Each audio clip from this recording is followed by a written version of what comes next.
சிந்தனையிலே நம்முடைய நாட்டினுடைய முதலமைச்சர் கிடையாது. இன்றைக்கு புதுக்கோட்டை மாவட்டம் நம்முடைய மாநில தலைவர் வருகின்றார் என்று சொன்னால் இன்றைக்கு புதுக்கோட்டையிலே திராவிட முன்னேற்ற கழகத்துக்காரர்களுடைய அநியாயங்கள் அக்கிரமங்கள் அதிகரித்திருக்கின்றன. ஏனென்று சொன்னால் இன்றைக்கு புதுக்கோட்டை மாவட்டத்திலே மணல் கொள்ளை மிகப்பெரிய அளவிலே நடைபெற்றுக் கொண்டிருக்கின்றது. அதை தட்டி கேட்கக்கூடியவர்கள் தாக்கப்படுகின்றார்கள், படுகொலை செய்யப்படுகின்றார்கள். இந்த நிலை இருந்து கொண்டிருக்கின்றது. இப்படிப்பட்ட நிலையை வைத்துக் கொண்டு தமிழ்நாடு முதலமைச்சர் தமிழகத்தை தலைகுனிய விடமாட்டோம் என்று சொல்லிக் கொண்டிருக்கின்றார். ஆனால் நம்முடைய பிரதமர் நரேந்திர மோடி அவர்கள் இன்றைக்கு இந்திய நாட்டை உலகிலேயே தலை சிறந்த நாடாக மாற்றிக் கொண்டிருக்கின்றார். இன்றைக்கு நம்முடைய பிரதமர் நரேந்திர மோடிக்கு இருக்கக்கூடிய செல்வாக்கு உலகத்தில் எந்த தலைவனுக்கும் கிடையாது. அது அமெரிக்காவாக இருக்கலாம், ரஷ்யாவாக இருக்கலாம், சைனாவாக இருக்கலாம், எந்த நாட்டினுடைய அதிபருக்கு இன்னைக்கு நம்ம நாட்டினுடைய பிரதமருக்கு இருக்கக்கூடிய செல்வாக்கு மக்கள் ஆதரவு கிடையாது. அந்த அளவுக்கு இன்றைக்கு நம்மளுக்கு ஒரு பிரதமர் கிடைத்திருக்கின்றார் என்று சொன்னால் அது இந்த நாட்டு மக்கள் செய்த நல்ல பல புண்ணியத்தின் காரணமாக நமக்கு இப்படிப்பட்ட ஒரு பிரதமர் கிடைத்திருக்கின்றார். எதன் காரணமாக இன்றைக்கு இந்த நாடு உலக நாடுகள் பூரா நம்முடைய பிரதமரை போற்றிக் கொண்டிருக்கின்றார்கள். இன்றைக்கு உலகத்தில் எங்கு பிரச்சனை என்றாலும் கூட அமெரிக்காவுக்கும் வேற நாட்டுக்கும் பிரச்சனைனாலும் சரிதான், ரஷ்யாவுக்கும் உக்ரைனுக்கும் பிரச்சனைனாலும் சரிதான், இஸ்ரேலுக்கும் ஈரானுக்கும் பிரச்சனைனாலும் சரிதான், எந்த நாட்டிலே உலகத்திலே பிரச்சனை என்றாலும் கூட அதை தீர்க்கக்கூடிய தகுதியானவர்கள் என்று அந்த நாட்டை சேர்ந்தவர்கள் நினைக்கக்கூடியவர் யார் என்று சொன்னால் அது நம்முடைய பிரதமர் நரேந்திர மோடி என்று சொல்லக்கூடிய அளவிற்கு இன்றைக்கு மிகச்சிறந்த தலைவராக நம்முடைய பிரதமர் அவர்கள் விளங்கிக் கொண்டிருக்கின்றார். எந்த காரணத்தினாலே இந்திய நாட்டிலே கடந்த 2014க்கு முன்பு 10 ஆண்டுகள் காங்கிரஸ் கட்சியுடைய ஆட்சி நடைபெற்றது. திராவிட முன்னேற்ற கழகத்தினுடைய கூட்டணி ஆட்சி 2014 துவங்கி 24 வரை 10 ஆண்டு காலம் நடைபெற்றது. அந்த 10 ஆண்டு காலத்திலே மன்னிக்கணும் 2014 வரைக்கும் 2004 துவங்கி 2014 வரைக்கும் காங்கிரஸ் கட்சியுடைய ஆட்சி. இந்த 10 ஆண்டு காலத்திலே இந்த 10 ஆண்டு 11 ஆண்டு 12 ஆண்டு காலம் நம்முடைய பிரதமர் நரேந்திர மோடி அவர்கள் செய்திருக்கக்கூடிய சாதனைகளை, நம்முடைய பிரதமர் நரேந்திர மோடி அவர்கள் செய்திருக்கக்கூடிய கொடுத்திருக்கக்கூடிய திட்டங்களை ஏதாவது அந்த 10 ஆண்டு காலத்திலே காங்கிரஸ் திராவிட முன்னேற்ற கழகத்துடைய ஆட்சி கொடுத்திருக்கின்றார்களா? இந்த நாட்டில் எந்த முன்னேற்றமாவது ஏற்பட்டிருக்கின்றதா? இன்றைக்கு உலகத்திலேயே மிக வேகமாக பொருளாதாரத்திலே வளரக்கூடிய நாடு என்று சொன்னால் அது அமெரிக்கா கிடையாது, ரஷ்யா கிடையாது, சைனா கிடையாது, அது இந்தியா என்று சொல்லக்கூடிய அளவிற்கு இன்றைக்கு பொருளாதாரத்திலே வளர்ச்சியடைந்த நாடாக இந்திய நாட்டை நம்முடைய பிரதமர் நரேந்திர மோடி அவர்கள் மாற்றிக் கொண்டிருக்கின்றார். இந்த 14 இந்த நம்முடைய ஆட்சி காலத்தில் இத்தனை ஆண்டுகளிலே நம்முடைய பிரதமர் செய்திருக்கக்கூடிய சாதனை என்ன? இந்திய நாட்டை உலகத்திற்கு வழிகாட்டக்கூடிய நாடாக, இந்திய நாட்டை பொருளாதாரத்தில் 10வது இடத்தில் இருந்த நாட்டை இன்றைக்கு 3வது இடத்திற்கு கொண்டு வந்திருக்கக்கூடிய பிரதமராக நரேந்திர மோடி அவர்கள் இருந்து கொண்டிருக்கின்றார். 3வது இடத்துக்கு வரப்போகுது ரொம்ப சீக்கிரத்தில். என்ன காரணம்? நம்முடைய பிரதமர் நரேந்திர மோடி இங்கு இருக்கக்கூடியவர்களை போல, இங்கே ஆட்சி செய்யக்கூடியவர்களை போல நம்ம தன்னுடைய ஆட்சியிலே தன்னுடைய மகனை வளர்க்க வேண்டும், தன்னுடைய சகோதரியை வளர்க்க வேண்டும், தன்னுடைய மருமகனை வளர்க்க வேண்டும், தன்னுடைய குடும்பத்தை வளர்க்க வேண்டும் என்று நம்முடைய பிரதமர் நரேந்திர மோடி அவர்கள் திட்டமிட்டது கிடையாது. நம்முடைய பிரதமர் நரேந்திர மோடி அவர்கள் பிரதமராக இருந்து கொண்டிருக்கின்றார் என்று சொன்னால், முதலமைச்சராக பலமுறை இருந்திருக்கின்றார் என்று சொன்னால், எந்த காலகட்டத்திலேயாவது அவருடைய குடும்பத்தை சேர்ந்தவர்கள் ஆட்சியிலே ஈடுபட்டிருக்கின்றார்களா? அரசை வழிநடத்தியிருக்கின்றார்களா? அல்லது ஊழல் செய்திருக்கின்றார்களா? இத்தனை ஆண்டுகால ஆட்சியிலே, கடந்த 10 ஆண்டு கால ஆட்சி காங்கிரஸ் கட்சியுடைய ஆட்சியிலே உலகத்திலேயே ஊழலே மிகப்பெரிய நாடு என்று சொன்னால் அது பாரத நாடு என்று சொல்லக்கூடிய அளவிற்கு எல்லா துறைகளிலும் ஊழல் நடைபெற்ற நாடு பாரத நாடு.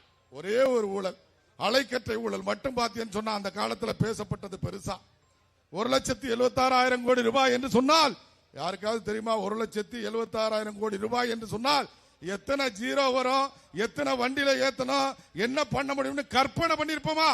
அத்தனை கோடிகளுடைய மக்கள் பணத்தை கொள்ளையடித்த கட்சி காங்கிரஸ் கட்சி. ஒரே ஒரு திட்டத்தில் ஒரு ஊழல் கிடையாது. எத்தனை ஊழல் நடந்துச்சு கடந்த 10 ஆண்டு காலத்தில்? நிலக்கரி சுரங்க ஏலம் விட்டதுல 1,86,000 கோடி ரூபாய் ஊழல் செய்யப்பட்டதாக குற்றம் சாட்டு இருந்தது. அதே மாதிரி ராணுவ வீரர்களுக்கு குடியிருப்பு கட்டியதிலே மிகப்பெரிய ஊழல். கார்கில் போரிலே உயிர் துறந்த இந்த நாட்டிற்காக, நாட்டினுடைய பாதுகாப்பிற்காக உயிர் நீத்த ராணுவ வீரர்களுடைய மனைவிகளுக்கு கட்டி கொடுக்கப்பட்ட வீடுகளிலே மிகப்பெரிய ஊழல் செய்த கட்சி காங்கிரஸ் திராவிட முன்னேற்ற கழகம். அதே மாதிரி விளையாட்டு போட்டி, காமன்வெல்த் விளையாட்டு போட்டி என்று ஒரு போட்டி நடைபெற்றது. அந்த போட்டியில கூட எவ்வளவு ஊழல் செய்ய முடியும், அதுல கூட ஊழல் செய்த கூட்டணி அந்த கூட்டணி. அந்த 10 ஆண்டுகள் 2004 14 வரை பார்த்தோம் என்று சொன்னால் செய்யாத ஊழலே கிடையாது. அத்தனை ஊழல்களையும் காங்கிரஸ் கட்சி செய்து உலகத்திலேயே ஊழலிலே நம்பர் 1 நாடு பாரத நாடு என்று பெயர் எடுத்து கொடுத்தவர்கள் இவர்கள். ஆனால் இன்றைக்கு நம்முடைய பிரதமர் நரேந்திர மோடி அவர்களுடைய ஆட்சியிலே இப்பொழுது 3வது முறையாக நடைபெற்றுக் கொண்டிருக்கக்கூடிய ஆட்சியில் சில பேர் ஜவஹர்லால் நேரு அவர்களோடு நம்முடைய பிரதமரை கம்பேர் செய்து பேசுகின்றார்கள். ஜவஹர்லால் நேரு 3 முறை பிரதமராக இருந்தார், நரேந்திர மோடி அவர்களும் 3 முறை பிரதமராக இருந்து விட்டார் என்று சொல்லி ஜவஹர்லால் நேரு மீதும் கூட அன்றைக்கு ஊழல் குற்றச்சாட்டு இருந்தது. ஆனால் நம்முடைய பிரதமர் நரேந்திர மோடி மீது எந்த ஊழல் குற்றச்சாட்டாவது எந்த கட்சிக்காரனாவது, அது திமுகவாக இருக்கட்டும் காங்கிரஸ் கட்சியாக இருக்கட்டும், எந்த கட்சிக்காரனாவது குற்றச்சாட்டாவது சொல்லி இருக்கின்றானா நம்முடைய பிரதமர் மீது என்று சொன்னால் இதுவரை என்று சொல்ல இல்லை என்று சொல்லக்கூடிய அளவிற்கு தூய்மையான ஆட்சி நடத்தி கொண்டிருக்கக்கூடியவர் நம்முடைய பிரதமர். அது மட்டுமல்ல, ஜவஹர்லால் நேரு அவர்கள் 3 முறை பிரதமராக இருந்தார் என்று சொன்னால் அவர் மக்களால் தேர்ந்தெடுக்கப்பட்டு 3 முறை பிரதமராக இல்லை, 2 முறை தேர்ந்தெடுக்கப்பட்டார். அதுவும் அன்றைக்கு இருந்த நிலை உங்களுக்கு தெரியும். காங்கிரஸ் கட்சியை மிஞ்சி வேற கட்சியே இந்த நாட்டில் இல்லை என்று சொல்லக்கூடிய ஒரு சூழ்நிலை. அந்த காலகட்டத்திலே தேர்ந்தெடுக்கப்பட்டார். ஒரு முறை நம்முடைய நாடு சுதந்திரம் பெற்றதற்கு பிறகு அவர் பிரதமராக அறிவிக்கப்பட்டார், தேர்ந்தெடுக்கப்படவில்லை. அப்படி மக்களாலே தேர்ந்தெடுக்கப்பட்டு 3 முறை இந்த நாட்டினுடைய பிரதமராக இருந்திருக்கக்கூடிய ஒரே மாமனிதர் என்று சொன்னால் அது நம்முடைய பிரதமர் நரேந்திர மோடியாக மட்டும்தான் இருக்க முடியும். நரேந்திர மோடி அவர்கள் பொறுப்பேற்றதற்கு பிறகு இங்கு இருக்கக்கூடியவர்களை போல ஏதோ ஆட்சியை நடத்தினோம், திட்டங்களை செயல்படுத்தினோம், பிரதமராக இருந்தோம் என்று பெயர் எடுத்தோம் என்பதற்காக ஆட்சி நடத்தல. இதுல என்ன கொள்ளையடிக்க முடியும்?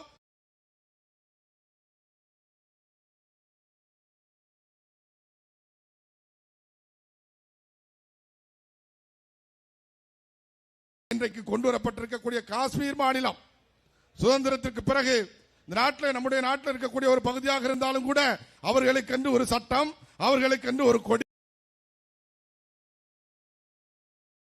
இப்படி இருந்த நிலையை மாற்றி இந்த நாட்டினுடைய பாரத நாட்டினுடைய ஒரு அங்கமாக எத்தனை மாநிலங்களும் எப்படி இருக்கின்றதோ அதே போல காஷ்மீர் மாநிலத்தை உருவாக்கி காட்ட வேண்டும் என்பதற்காக அந்த காலகட்டத்திலே பார்த்தோம் என்று சொன்னால் காஷ்மீர் மாநிலத்திலே தேசிய கொடியேற்றினால் ஒரு தாய்ப்பால் குடித்தவனாக இருந்தால் காஷ்மீர் மாநிலத்திலே வந்து தேசிய கொடி ஏற்றிப்பார் என்று அன்றைக்கு பயங்கரவாதிகள் அறிவித்தார்கள். அன்றைக்கு நம்முடைய முன்னாள் தலைவர் அத்வானிஜி போன்றவர்கள் எல்லாம் அன்றைக்கு காஷ்மீரிலே கொடியேற்றுவதற்காக சென்ற பொழுது அவர்களுக்கு அந்த யாத்திரையை நடத்துவதற்கு பொறுப்பாளராக இருந்தவர் நம்முடைய பிரதமர் நரேந்திர மோடி அவர்கள். லால் சவுக்கிலே கொடியேற்றினால் ஒரு தாய்க்கு பிறந்தவனாக இருந்தால் காஷ்மீர் மாநிலத்தில் இருக்கக்கூடிய லால் சவுக்கிற்கு வந்து இந்திய நாட்டினுடைய தேசிய கொடியை ஏற்றிப்பார் என்று பயங்கரவாதிகள் சவால் விட்டார்கள். ஆனால் இன்றைக்கு அப்படி சவால் விட்ட ஒரு மாநிலத்தை எதை பற்றியும் யோசிக்காமல் காஷ்மீர் மாநிலம் அங்கு அந்த மாநிலத்திற்கு கொடுக்கப்பட்ட சிறப்பு அந்தஸ்து ரத்து செய்யப்பட்டது என்று சொன்னால் மிகப்பெரிய கலவரமிடும், நாடு 2 துண்டாக உடைந்து போகும் என்று பேசிக் கொண்டிருந்தவர்கள் மத்தியிலே எந்த ஒரு பிரச்சனையும் இல்லாமல் எந்த வன்முறையும் இல்லாமல் எந்த கலவரமும் இல்லாமல் காஷ்மீர் மாநிலத்தை இந்திய நாட்டினுடைய ஒரு அங்கமாக இணைத்து காட்டியவர் நம்முடைய பிரதமர் நரேந்திர மோடி அவர்கள். எதை பத்தி யோசிக்கல. பிரச்சனை வருமா, கலவரம் வருமா, குண்டு வைப்பானா, நாடு உடையுமா, எல்லாத்தையும் நம்மளால சமாளிக்க முடியும். இந்திய நாட்டினுடைய ராணுவம் உலகத்திலேயே தலை சிறந்த ராணுவம். நீங்க பார்த்திருப்பீங்க, சிந்தூர் ஆபரேஷன்ல 3 நாள் தான், 30 நாள் கிடையாது, 3 வருஷம் கிடையாது. ரஷ்யா கூட ஒரு போர் ஆரம்பிச்சுட்டு எப்படி முடிக்கிறேன்னு தெரியாம தவிச்சுக்கிட்டு இருக்காங்க. ஆனா 3 நாள்ல இந்த நாட்டில் பயங்கரவாதிகள் நடத்திய தாக்குதலுக்கு பதிலடியாக பாகிஸ்தான் மீது ஒரு போரை தொடுத்து 3 நாட்களுக்குள்ளே நம்முடைய இலக்கை அடைந்து தீவிரவாதிகளை அழித்து ஒழித்து விட்டு போரை முடிவு என்று முடிக்கின்றோம் என்று அறிவித்த கட்சி பாரதிய ஜனதா கட்சி. எவனாலாவது முடியுமா? உலகத்தில் எந்த நாட்டிலாவது முடியுமா? எந்த நாட்டிலாவது 3 நாட்களுக்குள்ளாக ஒரு எதிரி நாட்டின் மீது போர் தொடுத்து பயங்கரவாதிகளை தீவிரவாதிகளை அவர்கள் இருக்கக்கூடிய இடத்திற்கு சென்று அழித்து ஒழித்து விட்டு போரை முடித்து விட்டோம் என்று சொல்லக்கூடிய அளவிற்கு ஒரு தைரியமான பிரதமரை பெற்றிருக்கின்றோம் நாம். சிந்தூர் ஆபரேஷன் மட்டுமல்ல, காஷ்மீர் மாநிலத்தை இணைத்தது மட்டுமல்ல, இன்றைக்கு பண மதிப்பிழப்பு நடவடிக்கைன்னு ஒரு நடவடிக்கையை கொண்டு வந்தாங்க. எதுக்காக? இந்த நாட்டில் பயங்கரவாதத்தை ஒழிக்கணும், கள்ள பணத்தை ஒழிக்கணும், திருட்டுத்தனமா பணம் வச்சிருக்கக்கூடியவங்களை ஒழிச்சு கட்டுவதன் மூலமா சாதாரண மக்களுடைய வாழ்க்கை தரம்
அப்படிங்கிறதுக்காக பண மதிப்பிழப்பு நடவடிக்கையை கொண்டு வந்து அதை சிறப்பாக செயல்படுத்தி இன்றைக்கு அதன் மூலமாக கடந்த காலங்களில் கள்ள நோட்டு எங்க பார்த்தாலும் புழங்குச்சு. பயங்கரவாதிகள் கள்ள நோட்டு அள்ளி இறைச்சிட்டு அவர்களுடைய வேலையை ஈஸியா முடிச்சுட்டு போனாங்க. இப்ப கூட டெல்லியில தாக்குதல் நடத்திருக்காங்க. நேற்றைக்கு டெல்லியில தாக்குதல் நடத்தியவர்கள் மீது நேற்று முன்தினம் தாக்குதல் நடத்தியிருக்கின்றார்கள். யாரெல்லாம் டெல்லியில நம்முடைய மக்கள் மீது பொதுமக்கள் மீது தாக்குதல் நடத்தி வெடிகுண்டு தாக்குதல் நடத்தி கொலை செய்திருக்கின்றார்களோ அவர்கள் எந்த நாட்டில் இருந்தாலும் கூட, அது துருக்கியாக இருந்தாலும் சரி, பாகிஸ்தானாக இருந்தாலும் சரி, அது அமெரிக்காவாகவே இருந்தாலும் கூட அந்த நாட்டிற்குள்ளே சென்று அடிக்கக்கூடிய வல்லமை பெற்ற ராணுவத்தை இன்றைக்கு உருவாக்கி இருக்கிறார் நம்முடைய பிரதமர் நரேந்திர மோடி அவர்கள். சாதாரண கொரோனா தொற்று 2021 வந்துச்சு. எல்லாருக்கும் தெரியும் உங்களுக்கு எல்லாம் நம்ம எப்படிப்பட்ட அவஸ்தைகளை அனுபவிச்சோங்கிறது. அந்த நோய் பரவி கொண்டிருந்த நேரத்தில் உலக நாடுகள் எல்லாம் நினைத்துக் கொண்டிருந்தார்கள் 140 கோடி மக்கள் இந்த நாட்டில் இருந்து கொண்டிருக்கின்றார்கள். சாதாரண 30 கோடி 20 கோடி இருக்கக்கூடிய நாடுகள் அவர்கள் அந்த கொரோனாவை சமாளித்து விட முடியும். 140 கோடி மக்கள் இருக்கக்கூடிய நாட்டில் இந்த கொரோனா தொற்றை சமாளிக்க முடியாது.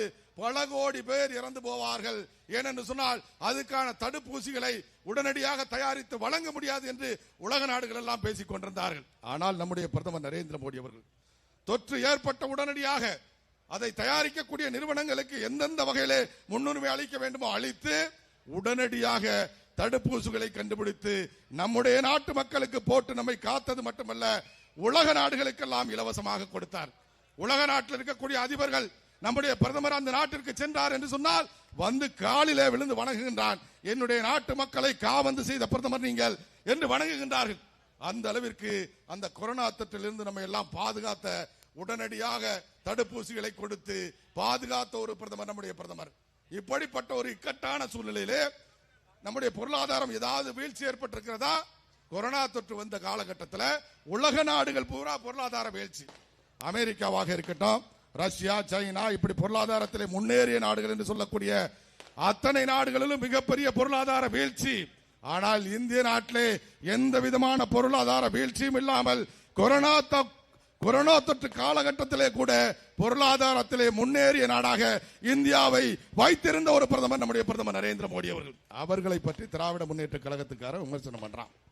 அப்படிப்பட்ட பிரதமரை பற்றி, நாட்டு மக்களை பற்றி 24 மணி நேரமும் சிந்தித்துக் கொண்டிருக்கக்கூடிய, உறக்கமின்றி சிந்திக்கக்கூடிய நம்முடைய பிரதமரை பற்றி இங்கு இருக்கக்கூடிய திராவிட முன்னேற்ற கழகத்தை சேர்ந்தவர்கள் தன்னுடைய குடும்ப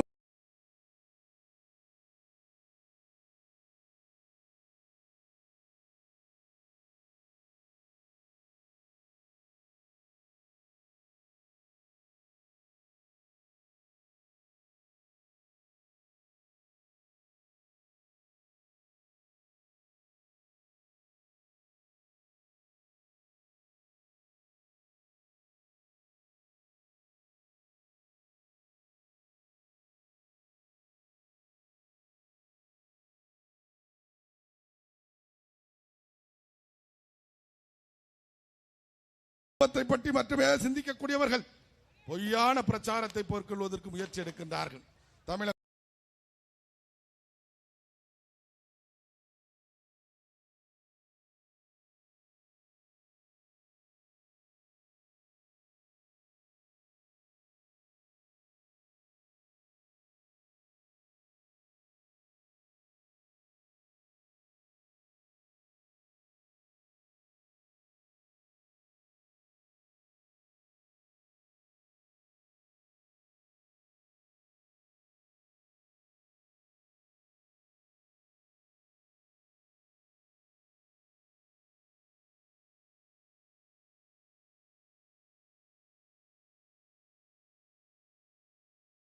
தலைகுனிய விடமாட்டோம் என்று சொன்னால் ஏதோ மத்திய அரசாங்கம் தமிழ்நாட்டிற்கு எதிராக செயல்படுவதை போல தமிழர்களுக்காக, தமிழ்நாட்டிற்காக, தமிழ் மொழிக்காக இன்றைக்கு உலகம் முழுவதும் பேசிக் கொண்டிருக்கக்கூடிய ஒரு பிரதமர் நம்முடைய பிரதமர். அவரை பற்றி தமிழ்நாட்டு மக்கள் மத்தியிலே தவறான ஒரு எண்ணத்தை ஏற்படுத்துவதற்கான முயற்சியிலே திராவிட முன்னேற்ற கழகம் ஈடுபட்டுக் கொண்டிருக்கின்றது. அந்த முயற்சியை முறியடிக்க வேண்டியது ஒவ்வொரு தமிழனுடைய கடமை என்கின்ற அடிப்படையிலே இந்த யாத்திரையை நாம் நடத்தி கொண்டிருக்கின்றோம். இப்ப பாத்தீங்கன்னா யூபிஐ பண பரிவர்த்தனை, இன்னைக்கு ஜிபே அனுப்புறோம், போன்பே அனுப்புறோம். யாராவது இங்க நிக்கக்கூடியவங்க பாத்தீங்கன்னு சொன்னா இன்னைக்கு பிக் பாக்கெட் அடிக்கிற வந்தாங்கன்னா ரொம்ப சிரமம். ஏன்னா பாக்கெட்ல யாருமே காசு வச்சுக்கிறது கிடையாது. இங்க பாருங்க, ₹1 கிடையாது பாக்கெட்ல. ஏன்னா எல்லாம் போன் தான். பிக் பாக்கெட்டுக்காரெல்லாம் முடிஞ்சு போயிட்டான். என்ன காரணம்? நம்முடைய பிரதமர் நரேந்திர மோடி டிஜிட்டல் இந்தியா திட்டத்தின் மூலமாக யூபிஐ பரிவர்த்தனைகளை கொண்டு வந்தார். இது காங்கிரஸ் கட்சி விமர்சனம் செஞ்சு இதெல்லாம் இந்த நாட்டில் செயல்படுத்த முடியாது. வங்கி கணக்கு எல்லாருக்கும் இந்த நாட்டில் இருக்கக்கூடிய அத்தனை பேருக்கும் வங்கி கணக்கு துவங்க வேண்டும் என்று நம்முடைய பிரதமர் நரேந்திர மோடி சொன்ன பொழுது எல்லாருக்கும் வங்கி கணக்கு துவங்குறது நடக்கிறதா அப்படின்னு சொன்னாங்க. ஏன்னா அந்த காலகட்டத்தில் வங்கி கணக்கு துவங்கணும்னு சொன்னா அதுக்கு ஜாமீன்தார், சொத்து இருக்கக்கூடியவன் அல்லது அரசு ஊழியர்கள் ஜாமீன் கொடுத்து வங்கி கணக்கு துவங்க வேண்டிய இருந்துச்சு. ₹1 கொடுக்காம இந்த நாட்டில் இருக்கக்கூடிய அத்தனை பேரும் வங்கி கணக்கு துவங்க வேண்டும் என்று அறிவித்து இன்றைக்கு ஜிபே அனுப்புறோம்னா அதனாலதான் அனுப்புறோம். வங்கி கணக்கு துவங்கலாம் எங்க அனுப்புவோம்? எந்த நம்பருக்கு அனுப்ப முடியும்? இப்ப ஆனா QR கோடு வந்துட்டு ஸ்கேன் பண்றோம். எங்கேயாவது சின்ன டீ கடை, பார்பர் ஷாப்பு, பழக்கடை, பூக்கடை, எந்த கடைக்கு போங்க, எந்த கடையிலும் இன்னைக்கு நீங்க காசு கொடுக்க வேண்டிய தேவை கிடையாது. அது மட்டும் இல்ல, ஒரு பொருளுக்கு ₹85 வருதுன்னு சொன்னா நம்மகிட்ட சில்லறை இல்ல, ₹100 கொடுத்தா அவனுக்கு சிரமம், நமக்கு சிரமம், திரும்ப வருமானு தெரியாது. ஆனா இன்னைக்கு ₹85 அனுப்பிட்டு போயிடலாம். உலகமே நம்ப முடியாத அளவிற்கு அந்த திட்டத்தை செயல்படுத்தியவர் நம்முடைய பிரதமர் நரேந்திர மோடி அவர்கள். அதன் மூலமாக இன்றைக்கு மிகப்பெரிய அளவில் பரிவர்த்தனைகள் அத்தனையுமே யூபிஐ மூலமாக நடைபெற்றுக் கொண்டிருக்கிறது. இப்படிப்பட்ட ஒரு பிரதமர் இந்த நாட்டை பற்றி நேசிக்கக்கூடிய, நாட்டு மக்களுக்காக பல திட்டங்களை கொடுத்திருக்கக்கூடிய இந்த பிரதமரை பற்றி திராவிட முன்னேற்ற கழகத்தினர் தவறான ஒரு பிரச்சாரத்தை மக்கள் மத்தியில் எடுத்துச் செல்கின்றார்கள். எங்க போனாலும் தமிழ் மொழியை பத்தி பேசுறார். டெல்லியில மாணவர்கள் மத்தியில பேசினா எல்லாரும் தமிழ் மொழியை படிங்க, உலகத்திலே தலை சிறந்த மொழி தமிழ் மொழி தான், பழமையான மொழி தமிழ் மொழி தான், தமிழ் மொழியை படிங்கன்னு மாணவர்கள் மத்தியில சொல்றார். ஐநா சபை போனா யாதும் ஊரே யாவரும் கேளீர்னு சொல்லி நம்முடைய தமிழ் புலவர்கள் சொன்ன அதை சொல்லி பெருமைப்படுத்துறார் தமிழ் மொழியை. இன்றைக்கு பாராளுமன்றத்திலே நம்முடைய செங்கோல் வைக்கப்பட்டிருக்கிறது. தமிழர்களுடைய பெருமையாக இருக்கக்கூடிய செங்கோல் வைக்கப்பட்டிருக்கிறது. ராஜராஜ சோழன், ராஜேந்திர சோழன் அவர்களுக்கு சிலை வைப்பதாக நம்முடைய பிரதமர் நரேந்திர மோடி அறிவித்திருக்கின்றார். தமிழர்களுக்கு பெருமை சேர்த்த ராஜராஜ சோழன், ராஜேந்திர சோழனுக்கு சிலை வைப்பது மட்டுமல்ல, அவர்களுக்காக நாணயம் வெளியிட்ட ஒரு கட்சி பாரதிய ஜனதா கட்சி. இப்படி நம்முடைய பிரதமர் நரேந்திர மோடி அவர்கள் தமிழ்நாட்டில் போகாத இடமில்லை, பார்க்காத கோவில் இல்லை, அத்தனை கோயிலுக்கும் சென்று வழிபட்டிருக்கின்றார். இதுவரைக்கும் இந்த நாட்டில் இருந்த பிரதமர்கள் யாராவது நம்முடைய மாநிலத்திற்கு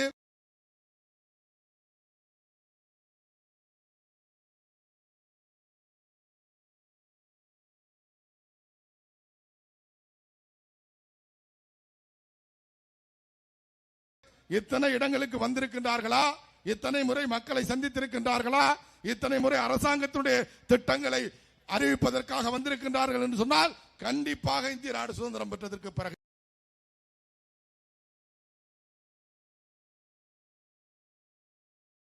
கிடையாது. எந்த நேரமும் தமிழ் மொழியை பற்றி சிந்திக்கக்கூடிய ஒரு பிரதமராக நம்முடைய பெருமக்கள் கூட்டம்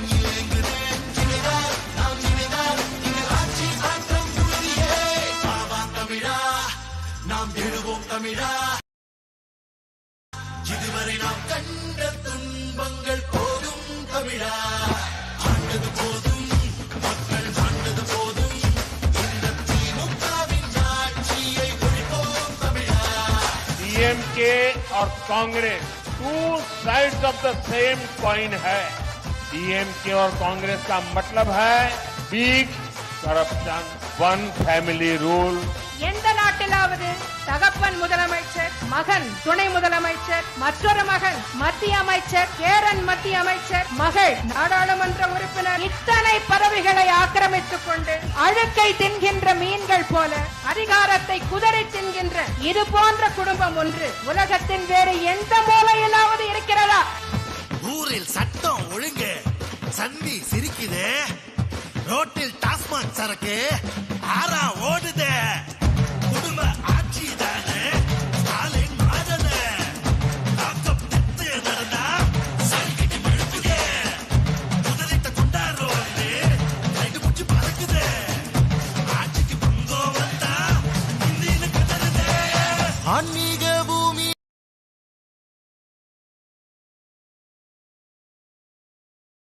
நம்ம தமிழ்நாடு இருள் மேகம் சூழ்ந்திருக்கும் நீலைப்பாடு நம் வீட்டு பெண்களோட பாதுகாப்பு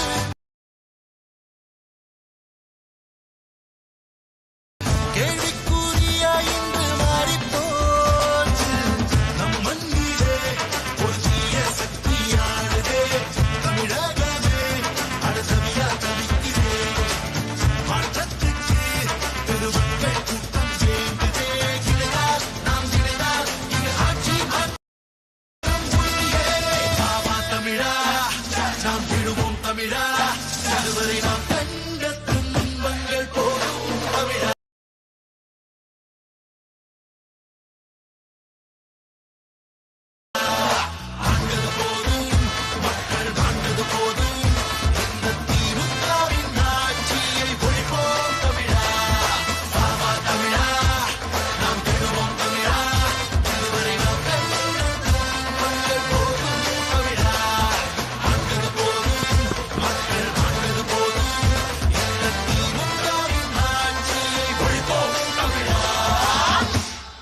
அனைவருக்கும் வணக்கம்.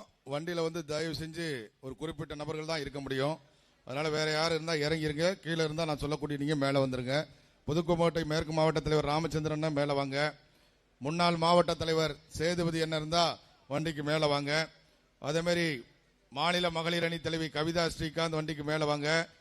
சுபாஷ் செல்வகுமார் அண்ணன் வண்டியில மேல வாங்க. இந்திய ஜனநாயக கட்சியினுடைய மாவட்ட செயலாளர் சீனிவாசன் ஒன்னு கீழே இருந்தா கொஞ்சம் வண்டிக்கு வாங்க. தமிழ் மாநில காங்கிரஸ் கட்சியுடைய மாவட்ட தலைவராக இருக்கும் செயலாளர் இருக்காதனைமா மோகன்ராஜ் அண்ணன் கீழே இருந்தா கொஞ்சம் மேல வாங்க. முரளி அண்ணன் கூட கொஞ்சம் மேல வாங்க. மற்றபடி யாரும் வண்டிக்கு மேல இருக்கக்கூடாது. துணைத் தலைவரோ பொதுச் செயலாளரோ மற்ற நீங்க எல்லாம் ஃபீல்டில் நின்று நம்ம மக்களுக்கான தேவைகளை தண்ணி கிண்ணி தேவைப்பட்டா கொடுக்கறதுக்கான ஏற்பாடுகளை அதை பண்ணணும். வண்டியில் நிற்க கூடாது. தம்பி நீங்க யாரு? தம்பி நீங்க யாரு? என்ன பொறுப்பு? என்ன பொறுப்பு? கீழே வேற யாரும் வண்டிக்கு வரணும் அப்படின்னு தயவு செஞ்சு வேண்டாம். கூட்டணி கட்சி தலைவர்கள்லாம் நிக்கணும். அதனால வண்டியில வந்து முன்னாடி நிக்கிற 3-4 பேர் தான் தெரியும். வேற யாரும் தெரிய மாட்டோம். பின்னாடி 10-15 பேர் நின்னா ஒன்றும் ஆக போறது கிடையாது. அதனால குறிப்பிட்ட இவர்கள் மட்டும்தான் வண்டிக்கு மேல வரணும். வேற யாரும் வண்டிக்கு வர வேண்டாம். நம்முடைய அடுத்ததான அந்த படத்தை போடுங்க.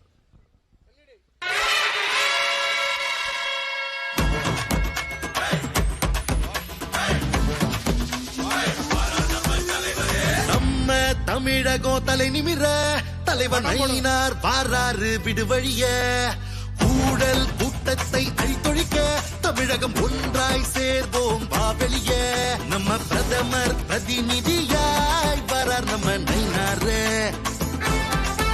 இந்த வெற்றி படையோடத்தான் இறங்கி தமிழ் மண்ண முன்னேற்ற வரார் நம்ம தலைவரே உலகத்துக்கே தமிழ் மொழியை கொண்டு சேர்த்தது நம்ம பிரதமர் தலைவர் வந்துட்டாரு. மாவட்டத்தை ரிசீவ் பண்ணிட்டாங்க. சார 20 வர்றதுனால லேட் ஆகுது. In 2016, the Tamil Nadu Congress manifesto called for a ban on Jallikattu. Congress and DMK should be ashamed of themselves. பயணம் தான் தொடக்க புள்ளி, இது தீமைக்கு முற்றுப்புள்ளி. உரிமைகள் காக்க புறப்படு தமிழா, புது மாற்றங்கள் நிகழ. பாரதத்தின் விடுதலைக்காக நம் தமிழ் நிலப்பரப்பில் இருந்து வீறிட்டு எழுந்து போர் புரிந்து நம் முன்னோர்கள் செய்த உயிர் தியாகங்கள் ஏராளம். அவர்கள் அன்று குருதியை சிந்தியது கொடுங்கோல் வெள்ளையன் ஆட்சியில் இருந்து விடுபட்டு அமைதியாக ஒற்றுமையாக இன்றைக்கு நாம் வாழ வேண்டும் என்பதற்காக தான். ஆனால் இன்று அதே கொடுங்கோல் ஆட்சி புத்துயிர்ப்பு பெற்று தமிழகத்தின் மீது இருளாய் படர்ந்திருக்கிறது. கள்ளக்குறிச்சி மாவட்டத்தில் பள்ளி மாணவி மர்மமான முறையில் உயிரிழந்த விவகாரத்தை பொறுத்தவரைக்கும் பள்ளி வளாகமே தற்போது போராட்ட களமாக காட்சியளிக்கிறது. தூத்துக்குடி அருகே கிராம நிர்வாக அலுவலகத்தில் புகுந்து விஏஓ சரமாரியாக வெட்டிக் கொல்லப்பட்டுள்ளார். திடீரென நேற்று நள்ளிரவில் தூய்மை பணியாளர்களை போலீசார் குண்டுகட்டாக தூக்கி கைது செய்தனர்.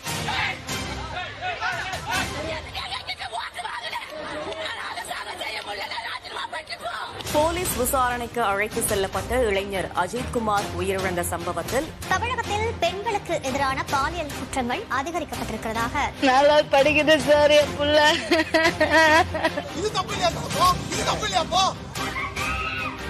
தவறான குற்றத்திற்கு தவறியதால் பெரும் விழுந்ததாக சிறுமியின் பெற்றோர் உறவினர்கள் தவறான சிகிச்சை காரணமாக கால்களை இழந்த கால்பந்து வீரர் பிரியா உயிரிழந்துள்ளார். அந்த பூனெல்லாம் டாக்டர் இருந்திருந்தா இன்னைக்கு என் பிள்ளையை நான் இழந்திருக்க மாட்டேன்ல. தமிழகத்தின் வீதிகள் தோறும் கொலைக்களங்களாகவும் கிராமங்கள் நகரங்கள் என விதிவிலக்கில்லாமல் கொள்ளை அடிக்கப்படுவதுமாக இருக்கிறது. முற்றிலுமாக செயலிழந்த சட்ட ஒழுங்கை வைத்துக் கொண்டு தமிழக மக்களை அனுதினமும் வதைத்துக் கொண்டிருக்கிறது திமுக அரசு. Friends, on one hand, NDA has our development agenda. On the other hand, the Congress and DMK have their own dynasty agenda. Karunanidhi அவர்கள் ஆட்சிக்கு வருவாராம், வந்தவுடனே என் மீது விசாரணை கமிஷன் அமைப்பேன் என்று சொல்லி இருக்கிறார். முதலில் உங்கள் மீது உள்ள வழக்கை முடித்துக் கொண்டு வாருங்கள், பிறகு யார் மீது வழக்கு போடுவது என்பதை பார்த்தோம். தமிழ்நாடே தங்களின் குடும்ப சொத்துதான் என்ற மமதையில் கண்மூடித்தனமாக கொள்ளையடித்தது மட்டுமில்லாமல் காணும் இடமெல்லாம் தன் தந்தையின் பெயரை வைத்து தமிழ்நாட்டை கருணாநிதி நாடு என்று மாற்ற துடிக்கிறார் முதல்வர் ஸ்டாலின். சிறு பிள்ளைகளிடம் பொம்மையை காட்டி ஏமாற்றுவதைப் போல பொய் வாக்குறுதிகளை அளித்து தமிழக மக்களை ஏமாற்றி ஆட்சி கட்டிலில் அமர்ந்த திமுக மறுகணமே அந்த வாக்குறுதிகளை காற்றில் பறக்கவிட்டது. 24 மணி நேரமும் ஆறாக ஓடும் டாஸ்மாக் சாராயத்தினால் இந்த சமூகமே சீரழிந்து சின்னாபின்னமாகி இருக்கிறது. தமிழகத்தில் உள்ள குடும்ப கட்டமைப்புகள் சீர்குலைய 99% காரணம் இந்த டாஸ்மாக் சாராயம் தான் என்று சொன்னால் அது மிகையாகாது. பெண்களுக்கு எதிரான குற்றங்கள் நாளுக்கு நாள் புதிய உயரத்தை எட்டிக் கொண்டிருக்கிறது. நம் வீட்டு பெண் பிள்ளைகள் வீட்டு வாசல் படியை தாண்டி கால் வைக்கும் போதெல்லாம் பெற்றவர்கள் மடியில் நெருப்பை தான் கட்டி கொண்டிருக்கிறார்கள். பெண்களுக்கு எதிரான குற்றங்களில் முக்கிய குற்றவாளிகள் திமுக உடன்பிறப்புகள் என்பது குறிப்பிடத்தக்கது. இன்னைக்கு தமிழ்நாட்டில் பெண்களுக்கு பாலியல் வன்கொடுமைகள் அதிகமாக இழைக்கப்படுகிறது. தமிழக அரசு அதை கண்டுகொள்ளவில்லை. இப்ப இன்னைக்கு தமிழ்நாடு பூரா ஒலிக்கக்கூடிய ஒரே கேள்வி, யார் அந்த சார்? எப்பொழுதுமே ஒரு முதலமைச்சர் தான் இருப்பார். ஆனால் திமுக ஆட்சிக்கு வந்தால் ஊருக்கு ஒரு முதல்வர் இருப்பார், மாவட்டத்திற்கு ஒரு முதல்வர் இருப்பார், மண்டலத்திற்கு ஒரு முதல்வர் இருப்பார். ஏன் முதல்வரை சுற்றியே 3-4 முதல்வர்கள் உலா வருவார்கள். இப்படி அதிகாரத்தை பங்கு போடும் இத்தனை முதல்வர்களுக்கு இடையே எதிலுமே சம்பந்தப்படாமல் எந்த சக்தியும் இல்லாமல் கொடுத்தா ஸ்கிரிப்டை மட்டும் பேசும் பொம்மை முதல்வர் தான் திரு ஸ்டாலின் அவர்கள். இன்னும் ஒரு உண்மையை சொல்ல போனால் இந்த முறை எத்தனை ஆயிரம் கோடி பணத்தை செலவு செய்த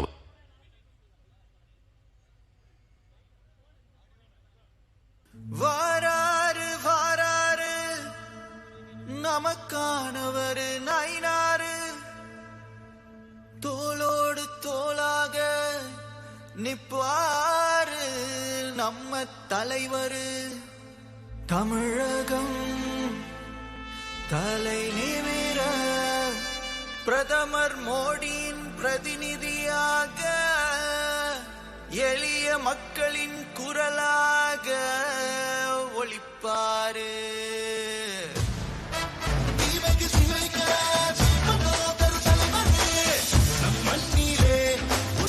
மண்ணிலே ஒரு தீய சக்தியாடுதே, தமிழகமே அடச்சதியா தவிக்குதே. மாற்றத்துக்கு பெருமக்கள் கூட்டம் இயங்குதே. நாம் இணைந்தால் இந்த ஆட்சி மாற்றம் உறுதியே. பாவா தமிழா, நாம் எழுவோம் தமிழா, இதுவரை நாம் கண்ட துன்பங்கள் போதும் தமிழா. ஆண்டது போதும், மக்கள் ஆண்டது போதும், இந்த திமுகவின் ஆட்சியை ஒழிப்போம் தமிழா.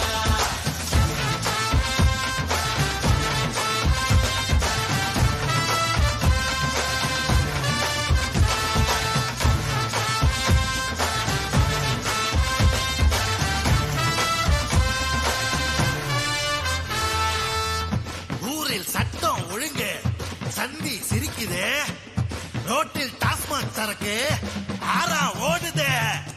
குடும்ப ஆட்சி தானே ஸ்டாலின் மாதது, லாக்கப் தட்டு நடந்தா சரிக்கட்டி மழுக்குது. முதலிட்ட கொண்டாடுற வந்து கைடு பிடிச்சு பறக்குது. ஆட்சிக்கு பங்கம் வந்தா இந்தின்னு கதறுது.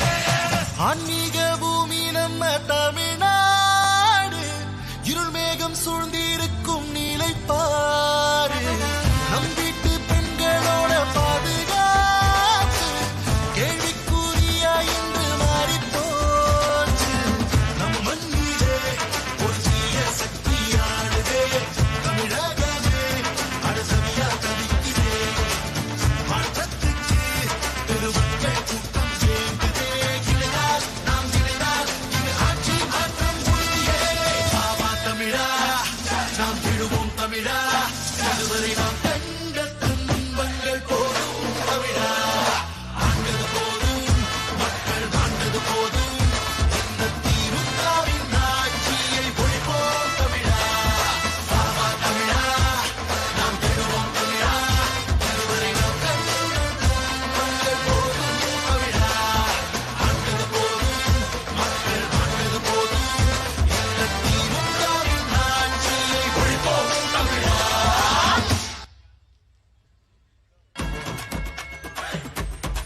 தமிழகம் தலை நிமிர தலைவர் நயினார் வாராறு விடுவழிய ஊழல் கூட்டத்தை அழித்தொழிக்க தமிழகம் ஒன்றாய் சேர்வோம் பாவெளிய நம்ம பிரதமர் பிரதிநிதியாய் வரார் நம்ம நயினாரு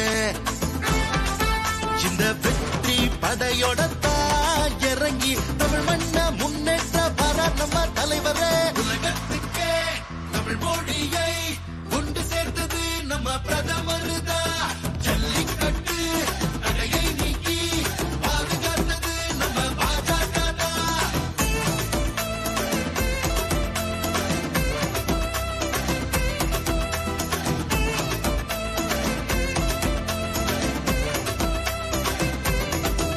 இந்த பயணம் தான் தொடக்க புள்ளி இது தீமைக்கு முற்றுப்புள்ளி உரிமைகள் காக்க புறப்படு தமிழா புது மாற்றங்கள் நிகழட்டுமே பிரதமரின் சேனை வந்தது ஆணை தமிழகம் இனி மலரட்டுமே வைஸ் பிரசிடென்ட் பதவியில தமிழரை உட்கார வச்சவரு கிராமப்புறங்களுக்கும் ஹைடெக் வசதியை கொடுத்தவரு ஆபரேஷன் சிந்தூர் மூலம் அந்த பாகிஸ்தான செஞ்சவரு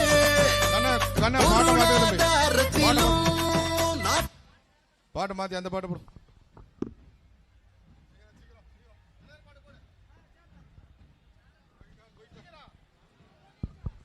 சீக்கிரம் மாத்துப்பா.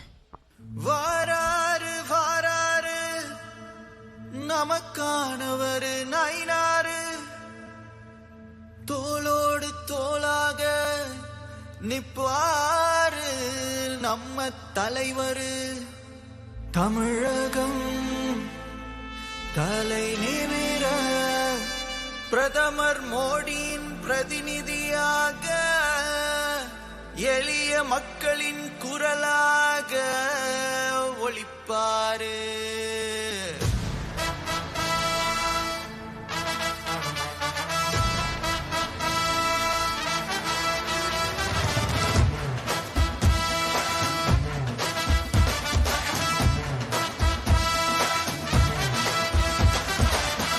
வராரு வராரு நம்ம தலைவரே தோளோடு தோளாக எப்போது நிற்பாரே வராரு வராரு தன்னாட தமிழரு தீமைக்கு சிவைக்க பெரு தலைவரு நம் மண்ணிலே ஒரு தீய சக்தியானதே தமிழகமே அடச்சவியா தவிக்குது மாற்றத்துக்கு பெருமக்கள் கூட்டம் இயங்குதே இணைந்தால் நாம் இணைந்தால் இங்கு ஆட்சி மாற்றம் உறுதியே பாவா தமிழா நாம் எழுவோம் தமிழா இதுவரை நாம் கண்ட துன்பங்கள் போதும் தமிழா ஆண்டது போதும் மக்கள் ஆண்டது போதும் இந்த திமுகவின் ஆட்சியை ஒழிப்போம் தமிழா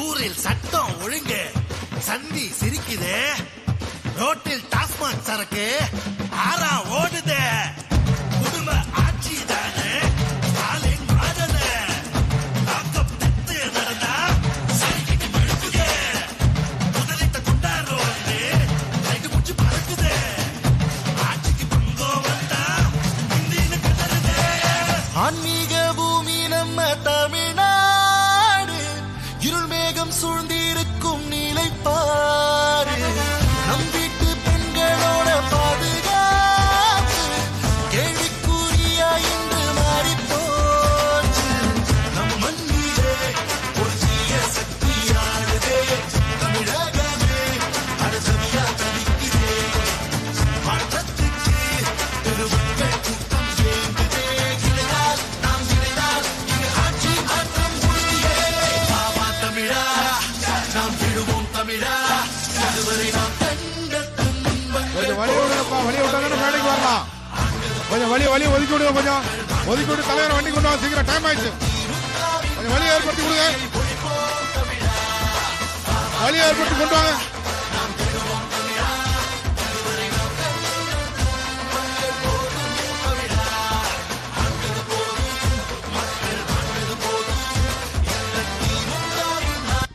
பாரத் மாதா கி, பாரத் மாதா கி. நம்முடைய தலைவர் மரியாதைக்குரிய அண்ணன் நயினார் நாகேந்திரன் அவர்கள் உங்களை சந்திப்பதற்காக, திராவிட முன்னேற்ற கழக ஆட்சியை வீழ்த்துவதற்காக, அவர்களை வீட்டுக்கு அனுப்புவதற்காக இங்கே உங்கள் மத்தியில் வந்திருக்கின்றார்கள். பாரத் மாதா கி, பாரத் மாதா கி, பாரத் மாதா கி. வந்தே வந்தே சொல்லணும் எல்லாரும். வந்தே வந்தே வந்தே பாரத் மாதா கி, பாரத் மாதா கி. வந்தே வந்தே. நம்முடைய மாவட்ட தலைவர் மரியாதைக்குரிய ஜெகதீசன் அவர்கள் வரவேற்புரை ஆற்றுவார்கள்.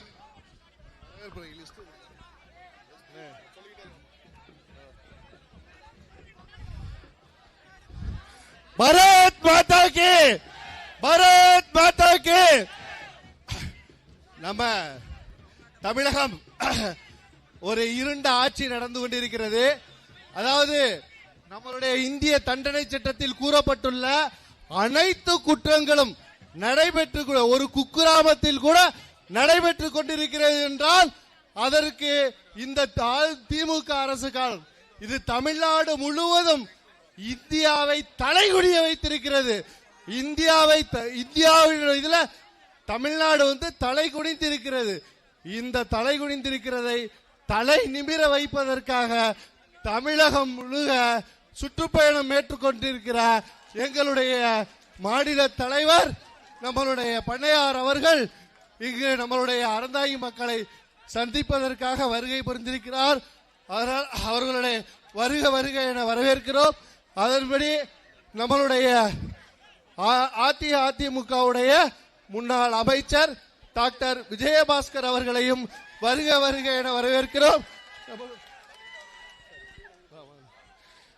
நம்மளுடைய மாவட்ட கழக செயலாளர் அதிமுகவுடைய எக்ஸ் எம்எல்ஏ அண்ணன் வைரமுத்து அவர்களையும் வருக வருக என வரவேற்கிறோம். நம்மளுடைய மாநில பொதுச் செயலாளர் அண்ணன் கருப்பு முருகானந்தம் அவர்களையும் வருக வருக என வரவேற்கிறோம். அதே போல நம்மளுடைய தமிழ் மாநில காங்கிரஸ் உடைய மாவட்ட செயலாளர் மோகன்ராஜ் அவர்களையும் வருக வருக என வரவேற்கிறோம்.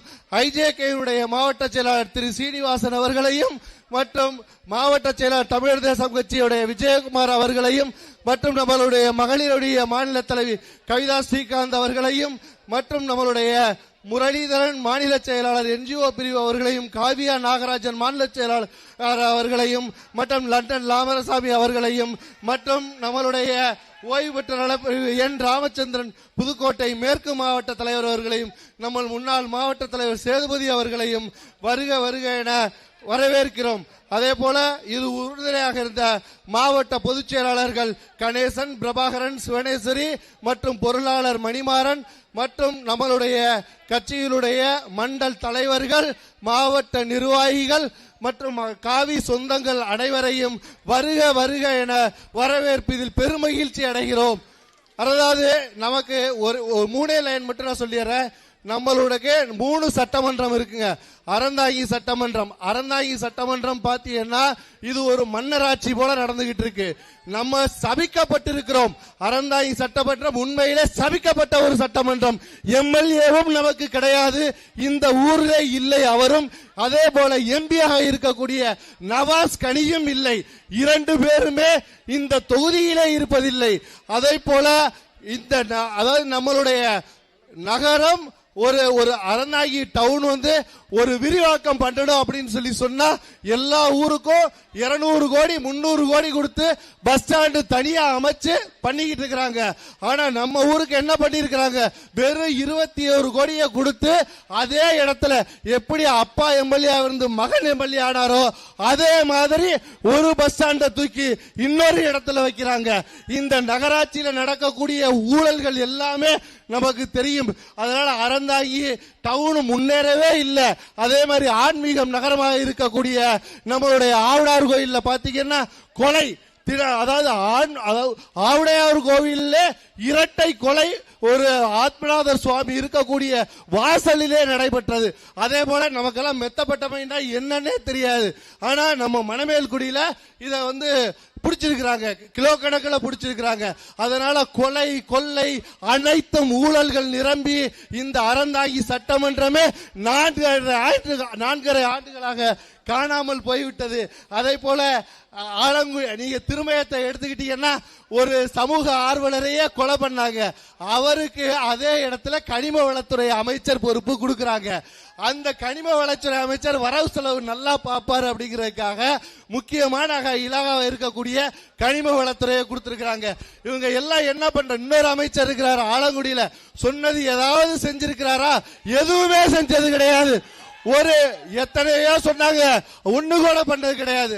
டீடைலா நம்ம மாநில தலைவருக்கு இத ஒரு கோரிக்கையா வைக்கிறோம். அறந்தாங்கில புதிய பேருந்து நிலையம் அமைக்கிறது, தனி இடத்தை தேர்ந்தெடுத்து தனியா நடத்தணும், இது சட்டசபையில உடனடியா பேசி கொண்டு வரணுங்கிறத ஒரு கோரிக்கையாகவும் நம்ம அறந்தாங்கி மக்கள் சார்பாகவும் நம்ம கேட்டுக்கிறோம்.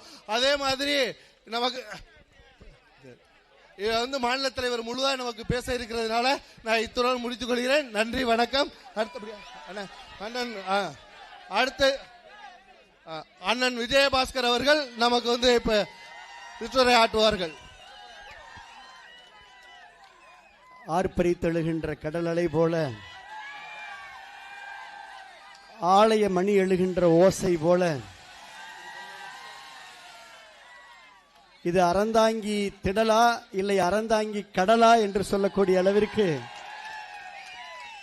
பாரதிய ஜனதா கட்சியினுடைய மாநில தலைவர், மதிப்பிற்கும் மரியாதைக்கும் உரிய பாரத பிரதமர், இந்திய அரசியல் அரங்கில் இல்லை உலக அரசியல் அரங்கில் இந்தியாவிலே தனக்கென முத்திரையும் தனி முத்திரையும் பதித்து நல்லாட்சி நடத்தக்கூடிய பாரத பிரதமர் நரேந்திர மோடி அவர்களுடைய நல்லாசியோடு தமிழகத்துடைய பாரதிய ஜனதாவுடைய தலைவர், எங்களுடைய அனைத்திந்திய அண்ணா திராவிட முன்னேற்ற கழகத்துடைய பொதுச் செயலாளர், சட்டமன்ற எதிர்க்கட்சி தலைவர் அண்ணன் எடப்பாடியார் அவர்களுடைய நல்வாழ்த்துக்களோடு இன்றைக்கு கரம் கோர்த்து அண்ணன் அவர்கள்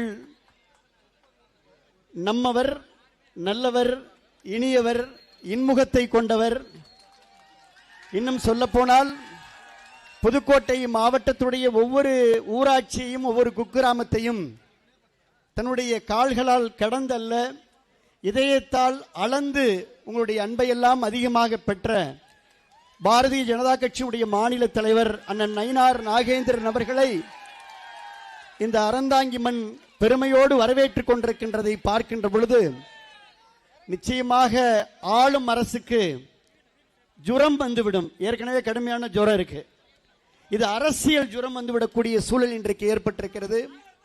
மரியாதைக்குரிய அண்ணன் நயினார் நாகேந்திரன் அண்ணன் அவர்களையும், மரியாதைக்குரிய நெஞ்சம் நிறைந்த அண்ணன் பாரதிய ஜனதா கட்சியினுடைய மாநில பொதுச் செயலாளர் அண்ணன் கருப்பு முருகானந்தம் அண்ணன் அவர்களையும், மரியாதைக்குரிய எங்களுடைய மாவட்ட கழகத்துடைய செயலாளர் முன்னாள் வீட்டு வசதி வாரிய தலைவர் அண்ணன் பி கே வைரம்புத்தண்ணன் அவர்களையும், மரியாதைக்குரிய மாவட்ட தலைவர் அன்பு சகோதரர் ஜெகதீசன் அவர்களையும், மரியாதைக்குரிய அன்பு சகோதரர் தம்பி ராமச்சந்திரன் அவர்களையும், மாநில மாவட்ட நகர ஒன்றிய பாரதிய ஜனதா கட்சியினுடைய பொறுப்பாளர்கள், அதே போல அனைத்திந்திய அண்ணா திராவிட முன்னேற்ற கழகத்துடைய பொறுப்பாளர்கள், தமாகவுடைய பொறுப்பாளர்கள், அனைத்து கூட்டணி கட்சியுடைய பொறுப்பாளர்கள் அத்துணை பேரையும் வணங்கி 2 நிமிடம், ஏனென்று சொன்னால் பார் சிறுத்தால் படை பெருக்கும் என்பார்கள், படை பெருத்தால் பார் சிறுக்கும் என்பார்கள். இந்த அறந்தாங்கி திடலை பார்க்கின்ற பொழுது பாரதிய ஜனதாவுடைய படை பெருத்ததால் அறந்தாங்கி பார் சிறுத்தது என்று சொல்லத்தக்க வகையில ஒரு மகத்தான மக்கள் கூட்டம் இங்கே இருக்கிறது. நம்ம எல்லாருக்கும் ஒரே ஒரு சிந்தனை மட்டும்தான், ஒரே சிந்தனை. பாரதி சொன்னார், 30 கோடி முகமுடையால் எனில் மொயம்புற ஒன்றுடையால், இவள் செப்பும் மொழி 18 உடையால் எனில் சிந்தனை ஒன்றுடையாள்னு சொன்னாரு. அண்ணன் அவருடைய இந்த பயணம் வெற்றி பயணம். இந்த வெற்றி பயணத்தில் ஒரே சிந்தனை, திராவிட முன்னேற்ற கழக ஆட்சியை வீட்டுக்கு அனுப்புவது. திமுக ஆட்சியை வீட்டுக்கு அனுப்பி என்டிஏ நம்முடைய பாரதிய ஜனதா கட்சியினுடைய பாரத பிரதமர் நரேந்திர மோடி அவர்களுடைய ஆசீர்வாதத்தோடு மரியாதைக்குரிய அண்ணன் எடப்பாடியார் அவர்களை முதலமைச்சராக்கின்ற ஒரு மகத்தான வெற்றி பயணத்தை அண்ணன் நயினார் நாகேந்திரன் அவர்கள் சூறாவளியாக சுற்றுப்பயணம் மேற்கொண்டிருக்கிறார். இந்த புயல் இன்றைக்கு கிடக்கின்ற பொழுது காற்றும் பலமாக வீசுகிறது. அந்த காற்றிலே பாரதிய ஜனதா கொடியும் அதிமுக கொடியும் ரொம்ப பலமாக உறக்க பறந்து கொண்டிருக்கிறது. ஜெகதீசன் அவர்கள் உள்ளூர் பிரச்சனைகளை சொன்னார்கள். இந்திய அளவிலே அண்ணன், மாநில அளவிலே அண்ணன் கருப்பு முருகானந்தம் அண்ணன் அவர்களும் மரியாதைக்குரிய அண்ணன் நயினார் நாகேந்திரன் அவர்களும் எடுத்துச் சொல்வார்கள். எங்களுடைய அண்ணன் வைரமுத்து அவர்கள் ஒட்டுமொத்தமாக இந்த கருத்துக்களை சொல்லி இருக்கிறார்கள். இந்த மாவட்டத்துடைய 3 தொகுதிகள், அதே போல வருவாய் மாவட்டத்துடைய 6 தொகுதிகள். இந்த கூட்டணி 6 சட்டமன்ற தொகுதிகளையும் 26 வென்றெடுக்கும். அதில் எந்த மாற்றமும் வேண்டாம். களம் காண தயாராக இருங்கள், நம்பிக்கையோடு இருங்கள், நெஞ்சுரத்தோடு இருங்கள். படையை வழிநடத்தக்கூடிய தலைவர்கள் இருக்கிறார்கள். நாம் முன்னின்று வலுவான இந்த மகத்தான கூட்டணி அமைத்திருக்கின்றோம். பாரதிய ஜனதா, அனைத்து இந்திய அண்ணா திராவிட முன்னேற்ற கழகத்துடைய மகத்தான மக்கள் கூட்டணி அமைத்திருக்கிறோம்.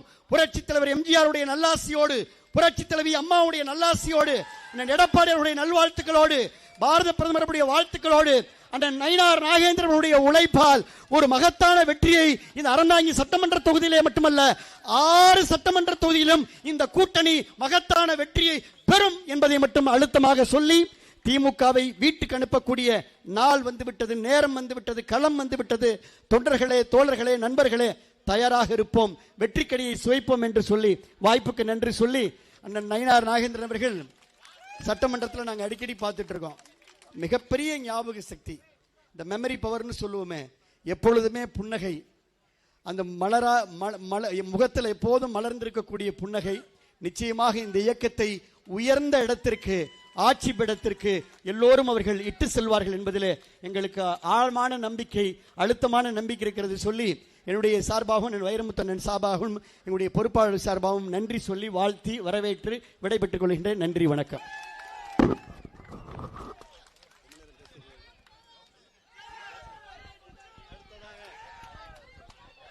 அடுத்ததாக நம்மளுடைய மாநில தலைவர் பண்ணையார் அண்ணன் மாண்புமிகு நயினார் நாகேந்திரன் அவர்கள் உரையாற்ற இருக்கிறார்கள்.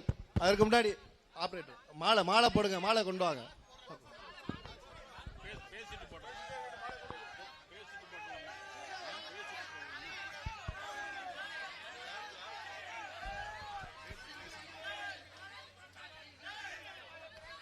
அனைவருக்கும் வணக்கம். புதுக்கோட்டை மாவட்டம் என்று சொன்னாலே, புதுக்கோட்டை மாவட்டம் என்று சொன்னால் நுழைவு வாயிலிலே கோட்டை பைரவரை வணங்கிவிட்டுத்தான் இங்கு வர வேண்டும். மாண்புமிகு உள்துறை அமைச்சர் அமித்ஷா அவர்கள் கூட பாராளுமன்ற தேர்தலில் வெற்றி பெறுவதற்காக நமது கோட்டை பைரவரை வணங்கித்தான் இங்கே வந்தார்கள். நாங்களும் இப்பொழுது வணங்கித்தான் வந்திருக்கிறோம். மதிப்புக்கு மரியாதைக்குரிய நமது முன்னாள் அமைச்சர், வருங்கால அமைச்சர் விஜயபாஸ்கர் அவர்கள் இங்கே கோடிட்டு காட்டினார்கள். இது அறந்தாங்கி திடலா இல்லை அறந்தாங்கியில் நடைபெறும் கடலா என்று கேட்டார்கள். அந்த அளவிற்கு இன்னைக்கு ஒரு சிறப்பான முறையில் தேசிய ஜனநாயக கூட்டணியின் சார்பாக நடைபெறுகின்ற தமிழகம் தலைநிமிர தமிழனின் எழுச்சி பயணம் 19வது நாள். அறம் தழைக்க வேண்டும், அறம் தழைத்த அறம் தாங்கிய இந்த மண்ணில் இன்றைக்கு தேசிய ஜனநாயக கூட்டணியுடைய கூட்டம் இன்றைக்கு திரளாக நடைபெற்றுக் கொண்டிருக்கிறது. இந்த கூட்டத்திலே முன்னாள் சட்டமன்ற உறுப்பினர், மதிப்பிற்கு மரியாதைக்குரிய வாரிய தலைவர் அண்ணன் வைரமுத்து அவர்கள், எங்களது மாவட்ட தலைவர் சிறப்பான முறையில் தம்பி கருப்பு முருகானந்தத்தோடும் பண்ணவையல் இளங்கோவோடும் லோகி நாதன் அவர்களோடும் இணைந்து இந்த கூட்டத்தை அறந்தாங்கியில் ஒரு வெற்றி விழா மாநாடு போல் நடத்தி காட்டிக் கொண்டிருக்கிற மாவட்ட தலைவர் ஜெகதீசன் அவர்களே, இந்த நிகழ்ச்சியில் கலந்து கொண்டிருக்கின்ற ஐஜேகே மாவட்ட செயலாளர் சீனிவாசன் அவர்களே, தமிழர் தேசம் கட்சி விஜயகுமார் அவர்களே, மாநில மகளிரணி தலைவி கவிதா அவர்களே, மாநில செயலாளர் முரளிதரன் அவர்களே, காவிய நாகராஜன் அவர்களே, ராமச்சந்திரன், புதுக்கோட்டை மாவட்ட தலைவர் ராமச்சந்திரன் அவர்களே, முன்னாள் மாவட்ட தலைவர் சேதுபதி அவர்களே, தமிழ் மாநில காங்கிரஸ் மாவட்ட தலைவர் முத்துக்குமாரசுவாமி அவர்களே, மாவட்ட பொதுச் செயலாளர்கள் கணேசன், பிரபாகரன், சிவரேஸ்வரி, பொருளாளர் மணிமாறன் உள்ளிட்ட அனைவருக்கும், இதில் அனைத்து இந்திய அண்ணா திராவிட முன்னேற்ற கழகத்தினுடைய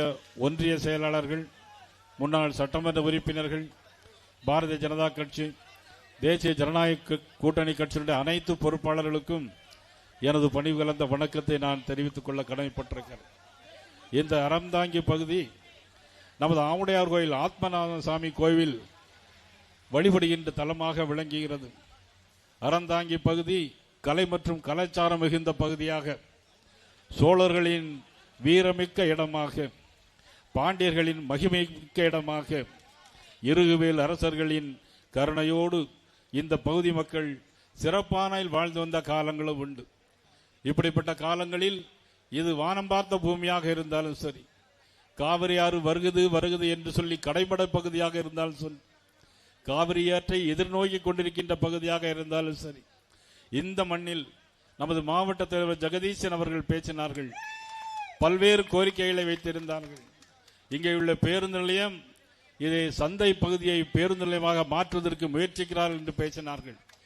இனிவரும் காலத்தில் 2.5 மாத காலம் இருக்கிறது. அந்த காலத்தில் ஆட்சி மாற்றம் ஏற்படும். அண்ணன் எடப்பாடி அவர்கள் முதலமைச்சராக வருவார்கள். நிச்சயமாக உங்களுடைய கோரிக்கைகள் அனைத்தும் நிச்சயமாக அது நடைபெறும், நிறைவேற்றி தருவோம் என்பதை சொல்லிக்கொள்ள கடமைப்பட்டிருக்கிறோம்.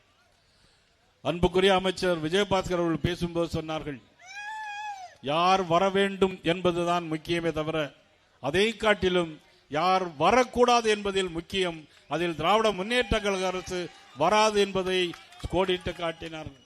இப்படிப்பட்ட பூமியில் 2 அமைச்சர்கள் இருக்கிறார்கள். அமைச்சர்கள் என்னெல்லாம் செய்தார்கள் என்பதை ஜெகதீசன் பேசினார்கள். 2 அமைச்சர்கள் இருக்கக்கூடிய பகுதியில் இங்கே வேலை வாய்ப்பு இருக்கிறதா? தொழிற்சாலைகள் இருக்கிறதா? எதுவுமே இல்லை. 4 ஆண்டு கால ஆட்சியில் திராவிட முன்னேற்ற கழகத்தை என்னத்தை செய்தார்கள்? இந்த பகுதி மக்கள் எதிர்பார்த்து நிற்கின்ற இந்த மக்களுக்கு என்ன செய்தார்கள் இவர்கள்?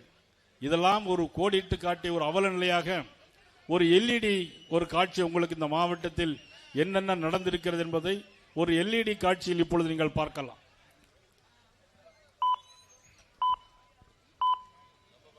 ராஜராஜ சோழன் பதவியேற்றவுடன் முதலில் கோவில் கட்டியது புதுக்கோட்டை மண்ணில் உள்ள நார்த்தாமலை அருகில்தான். அந்த அளவுக்கு பெருமை மிக்கது இந்த புண்ணிய புதுக்கோட்டை பூமி. இப்படிப்பட்ட பெருமைமிக்க மாவட்டம் ஸ்டாலின் ஆட்சி பொறுப்பில் அமர்ந்ததில் இருந்து முழுமையாக புறக்கணிக்கப்பட்டிருக்கிறது. சமூக நீதி ஆட்சி நடந்து கொண்டிருப்பதாக மார்தட்டி கொள்ளும் இந்த கையாலாகாத திமுக அரசு புதுக்கோட்டை மாவட்டம் வேங்கவயலில் குடிநீர் தொட்டியில் மனித கழிவு கலந்த விவகாரத்தில் குடிக்கும் நீரில் மலம் கலந்த குற்றவாளிகளை இன்னும் ஏன் கண்டுபிடிக்கவில்லை என்று கேட்டால் என்ன அவசரம் என்று கூலாக பதில் சொல்லுகிறார் திருமாவளவன். வேங்கவயல் பிரச்சனையில் உண்மை குற்றவாளியை கண்டுபிடிக்கட்டும், பொறுமையா பேசுங்க. அதுல என்ன அவசரம்? ஏதாவது காலக்கெடுதான் இருக்கா? என்ன அவசரம் என்று திறனற்ற திமுக அரசுக்கு முட்டுக் கொடுக்கும் இவர்தான் பட்டியலின மக்களின் பாதுகாவலரா? சாதிய மோதல்களோடு சட்டம் ஒழுங்கும் சீர்குலைந்து விட்டதால் இந்த பகுதியில் பதற்றம் மட்டுமே நிலவுகிறது. புதுக்கோட்டை மாவட்டம் சமூக ஆர்வலருமான ஜகபர் அலி கடந்த 17ஆம் தேதி கனிமவள கொள்ளையர்களால் லாரி ஏற்றி படுகொலை செய்யப்பட்டார். புதுக்கோட்டை மாவட்டம் அறந்தாங்கியில் மணல் கடத்தல் விவகாரத்தில் ஏற்பட்ட மோதலில் நடந்த இரட்டை கொலை. புதுக்கோட்டை மாவட்டம் காவல் நிலைய சிறப்பு உதவி ஆய்வாளர் பூமிநாதன் ஆடு திருடர்களால் கொலை செய்யப்பட்டார். இந்த மாவட்டத்தில் இருந்து தேர்ந்தெடுக்கப்பட்ட அமைச்சர் என்ன செய்து கொண்டிருக்கிறார் என்பதுதான் தெரியவில்லை. இப்படிப்பட்ட ஒரு அமைச்சர் நமக்கு தேவையா? இப்படி தொடர் கொலைகளால் புதுக்கோட்டையும் தமிழகமும் இரத்த வெள்ளத்தில் மிதந்து கொண்டிருக்க சட்டத்துறை அமைச்சரும் முதல்வரும் என்ன சொல்லுறாங்கன்னு கேளுங்க. நான் இந்தியாவிலேயே தமிழ்நாடு தான் அமைதி பூங்காவாக திகழ்கிறது. நம்முடைய தமிழ்நாடு இன்றைக்கு அமைதி பூங்காவாக விளங்கிக் கொண்டிருக்கிறது. இவனுக்கு ஒரு சீட் எடுத்து பாருங்க ஐயா, வெறும் பொய்யா சொல்லிக்கிட்டு தெரியலாம். புதுக்கோட்டையில் உள்ள அரசு பள்ளிகளும் சரி, அரசு மருத்துவமனைகளும் சரி அதல பாதாளத்தில் தான் இருக்கிறது. பள்ளியின் தலைமை ஆசிரியர் மாணவர்களை கட்டாயப்படுத்தி கழிவறையை சுத்தம் செய்ய வைத்ததாக நடுநிலை பள்ளியின் மேற்கூரை இடிந்து விழுந்ததால் பரபரப்பு ஏற்பட்டது. இதனால் விளிம்பு நிலை மக்களின் கல்வியும் சுகாதாரமும் கேட்பாரின்றி விடப்பட்டிருக்கிறது. ராணியார் அரசு மகப்பேறு மருத்துவமனையில் அனுமதிக்கப்பட்ட கர்ப்பிணி பெண் தவறான சிகிச்சையின் மூலமாக உயிரிழந்திருக்கிறார். இப்படி புதுக்கோட்டை மாவட்டத்தின் அனைத்து கூறுகளும் மிகவும் மோசமாக இருக்கிறது. இதே மாவட்டத்தில் இன்னொரு அமைச்சர் இருக்கிறார். அவர் இதுவரை இந்த மாவட்டத்திற்கு என்ன செய்திருக்கிறார் என்று பாருங்கள். அது ஒண்ணு இல்ல, கீழே போட்டு. இப்படிப்பட்ட கையாலாகாத அமைச்சர்களால் இந்த மாவட்டத்திற்கு ஏமாற்றம் தான். இந்த மாவட்டத்திற்கு வழங்கப்பட்ட வாக்குறுதிகள் ஏற்கனவே வழங்கிய வாக்குறுதியில் ஒன்றை கூட நிறைவேற்றவில்லை. இந்த லட்சணத்தில் புதிதாக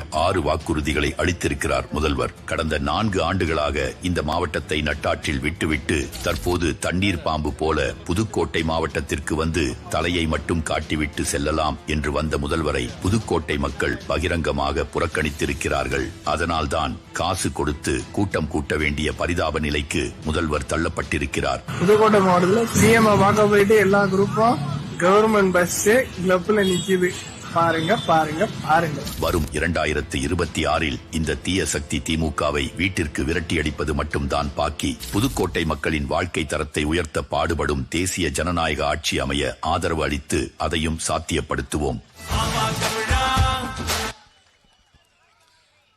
இந்த புதுக்கோட்டை மாவட்டத்தில் என்னெல்லாம் நடக்குதுன்னு பார்த்தீங்களா? கல்வியில் சிறந்த தமிழ்நாடு அப்படின்னு சொல்றாங்க. யாரு? நம்மளுடைய முதலமைச்சர் மதிப்புக்குரிய ஸ்டாலின் அவர்கள் கல்வியில் சிறந்த தமிழ்நாடு அப்படின்னு. நம்ம ஊர்லேயே ஒரு பள்ளிக்கூடத்தில் பொன்னகரம் அங்கே வந்து பார்த்தீங்கன்னா எல்லா பிள்ளைகளும் மரத்தடியில் இருக்கு. உங்க ஊர் தானா? ஓ, உங்க ஊர். அங்கே பள்ளிக்கூடத்தில் எங்கள் பிள்ளைகள் அங்கே மரத்தடியில் தான் படிக்கும்.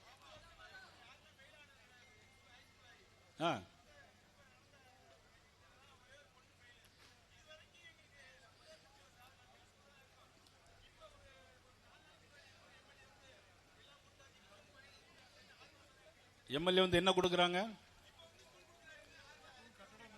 ஓ, அப்படியா? ஓ, 4.5 வருஷமா உங்க ஊர்ல ஸ்கூல்ல கட்டடம் இல்ல. ஒரு பிள்ளை கூட ஃபெயில் ஆனது கிடையாது. அப்படிப்பட்ட ஸ்கூல்ல உங்க எம்எல்ஏ இப்போ வந்து ஸ்கூலுக்கு பணம் கொடுக்கறேன்னு சொல்றாரு. உங்க பேர் என்னது? நாராயண செல்வகுமார். ஏ அப்பா, ரொம்ப நீளமா இருக்கு பேர். ஆனாலும் பொன்னகரம் இப்ப இப்படிதான் அந்த ஆட்சி 4 வருஷமும் தேர்தல் வந்துட்டுனா தான் திமுக காரங்க உங்களை வந்து பார்ப்பாங்க. இல்லைன்னா இந்த பக்கம் எட்டியே பார்க்க மாட்டாங்க. தேர்தல் முடிஞ்ச உடனே 1000 ரூபாய் தரேன்னு சொன்னாங்களே, எத்தனை வருஷமா தரல? 2 வருஷமா தரல. எப்ப கொடுத்தாங்க? பாராளுமன்ற தேர்தல் வரும்போது தான் கொடுத்தாங்க. ஏன்னா தேர்தலில் ஓட்டு வேணும். அன்னைக்கு சூழ்நிலை வேறு. இன்னைக்கு நாங்கள்லாம் ஒன்னா இருக்கோம். அன்னைக்கு தனித்தனியா நின்னோம். இல்லைன்னா நாங்க சேர்ந்து இருந்தா அன்னைக்கே 25 பாராளுமன்றம் நாங்க ஜெயிச்சிருப்போம். இன்னைக்கு சேர்ந்து வந்திருக்கோம். நாங்க எல்லாரும் இன்னைக்கு சேர்ந்து வந்திருக்கோம். 234 தொகுதியில் நிச்சயமா நம்ம தான் ஜெயிக்க போறோம். இன்னைக்கு வருகிற வழியில குருவிக்கரம்பை ஒரு கிராமத்தில் பார்த்தா அங்க கிராம சபை கூட்டம் நடத்தணும். அந்த கூட்டத்தில் எந்த ஊர்ல இப்போ ஒரு தகவல் வந்திருக்கு. கோட்டைப்பட்டினம் பக்கத்தில் மீமிசல்ங்கிற கிராமம். அங்க ஸ்கூலுக்கு போறதுக்கு வழியே இல்லையா. கோபாலப்பட்டினம் அரசு மேல்நிலைப்பள்ளி எல்லாம் இஸ்லாமிய சமுதாயத்தை சேர்ந்தவர்கள் அதிகமாக வாழ்கின்ற பகுதி. அங்க இஸ்லாமிய பெண்களே இன்னைக்கு எல்லாரும் போராட்டம் நடத்தியிருக்காங்க. அந்த அளவுக்கு தான் அந்த ஆட்சி. தேர்தல் வந்தால் ஒரு பேச்சு, தேர்தல் வராவிட்டால் ஒரு பேச்சு. இதுதான் திமுகவினுடைய மூச்சு. அவர்களுக்கு ஒரே தேவை, அவருடைய மகன் துணை முதலமைச்சர் உதயநிதி ஸ்டாலின் அவர்களை முதலமைச்சராக்க வேண்டுமே தவிர வேற எந்த நோக்கமும் கிடையாது.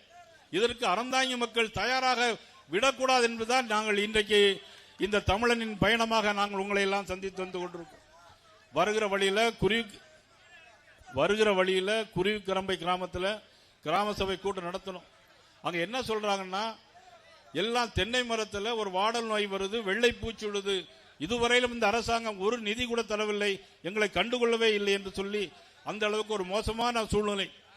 அறந்தாங்கி பகுதியில் இதுவரையிலும் வரலாறு காணாத அளவில் கஞ்சா போதைப் பொருட்கள் எல்லா இடங்களிலும் வித்துக் கொண்டிருக்கிறார்கள். இன்னும் கூட ஒரு பொருள் என்ன, மெத்தபெட்டின் போதைப் பொருள், மெத்தபெட்டமைன். கருப்பு மிருகானத்தோட நல்ல தெரியுது, எனக்கு தெரிய மாட்டேன். மெத்தபெட்டமைன். ஆனா இந்த மாதிரி போதைப் பொருட்கள் அதிகமாக என்ன ஆகும்னா, தமிழ்நாட்டில் சீரழிவு நோய், நமக்கு நீரிழிவு நோய் மட்டும் இல்ல, தமிழ்நாடே சீரழிவு நோய் மாறி தமிழக மக்கள் மிகவும் பாதிக்கப்படுவார்கள். அந்த அளவுக்கு போதைப் பொருட்கள் எல்லா பிரச்சனைகளும் இருந்து கொண்டிருக்கிறது. அது மட்டுமல்ல, இன்றைக்கு தமிழகத்தில் சட்டம் ஒழுங்கு எங்கேயுமே கிடையாது. உங்க புதுக்கோட்டை மாவட்டம் இரட்டை கொலை நடந்தது. இரட்டை கொலை நடந்தது புதுக்கோட்டை மாவட்டத்தில், இதுவரையிலும் கண்டுபிடிக்க முடியவில்லை. பள்ளி வகுப்பறையில் தலைமை ஆசிரியரே போதையோடு போகிறார்கள். எல்லா மாணவர்களும் பயந்து போய் நிற்கிறார்கள். கஞ்சா போட்டுக்கிட்டு ஒரு ஸ்கூல் பள்ளி வேன், அதை எல்லாரும் கல்ல தூக்கி வீசுறாங்க. சிறு குழந்தைகள் எல்லாம் கதறி அழுகிறாங்க. இது யாருடைய ஆட்சியில? மதிப்புக்குரிய முதலமைச்சர் ஸ்டாலின் அவருடைய ஆட்சியில தான் நடக்கும். இந்த அளவுக்கு ஒரு மோசமான குடும்பம், இது மோசமான ஆட்சி. தான் வாழ வேண்டும், தன்னுடைய மக்கள் வாழ வேண்டும் என்பதற்காக ஆட்சி செய்கிறது ஒரு திமுக ஆட்சி. நிச்சயமாக இந்த நாட்டை விட்டு துரத்தப்பட வேண்டும்.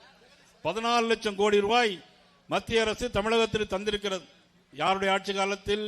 பாரத பிரதமர் நரேந்திர மோடி அவருடைய ஆட்சி காலத்தில். உலகத்திலே மிகப்பெரிய தலைவன் பாரத பிரதமர் நரேந்திர மோடி அவர்கள். இன்றைக்கு விஜயகுமார் நமது விஜயபாஸ்கர் அவர்கள் சொன்னார்கள், அமெரிக்காவுக்கும் ரஷ்யாவுக்கும் சண்டையா? அங்கே பஞ்சாயத்து பேசி முடிப்பதே நமது பாரத பிரதமர் நரேந்திர மோடி அவர்கள் தான்.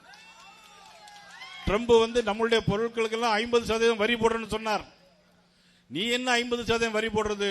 என்னுடைய நாட்டு பொருட்களை உன்னுடைய நாட்டுக்கு அனுப்பவே மாட்டேன்னு சொல்லி ரஷ்யா, ஐரோப்பா போன்ற நாடுகளுக்கு நேர டூர் போனார். இங்கிருந்து எல்லா திருப்பூர்லேருந்து எல்லா பொருட்களும் இன்னைக்கு ரஷ்யாவுக்கு ஏற்றுமதி செய்கிறது. நேற்று ஒரு தகவல், அமெரிக்க அதிபர் ட்ரம்ப் உடனே ஒரு செய்தி சொல்லியிருக்க, என்ன சொல்லியிருக்காருன்னா, நாங்க போட்ட வரியை குறைச்சுக்கிடுதுன்னு சொன்னாங்க. மோடியை பார்த்து பயந்து அமெரிக்க அதிபர் ட்ரம்ப் நாம் போட்ட வரியை குறைச்சுக்கிடுறேன்னு சொல்லக்கூடிய மாபெரும் தலைவர் நரேந்திர மோடி அவர்கள். ஆனால் இங்க தமிழ்நாட்டில் ஏதோ நாங்க இது எங்களுக்கு போட்டி, திமுகவுக்கும் எங்களுக்கு தான் போட்டின்னு சொல்லிட்டு இருக்காங்க சில பேர். அவர்களுக்கு சம்பவம் நடந்தது, கரூர் நடந்த சம்பவம் பிறகு நான் வர்றேன்.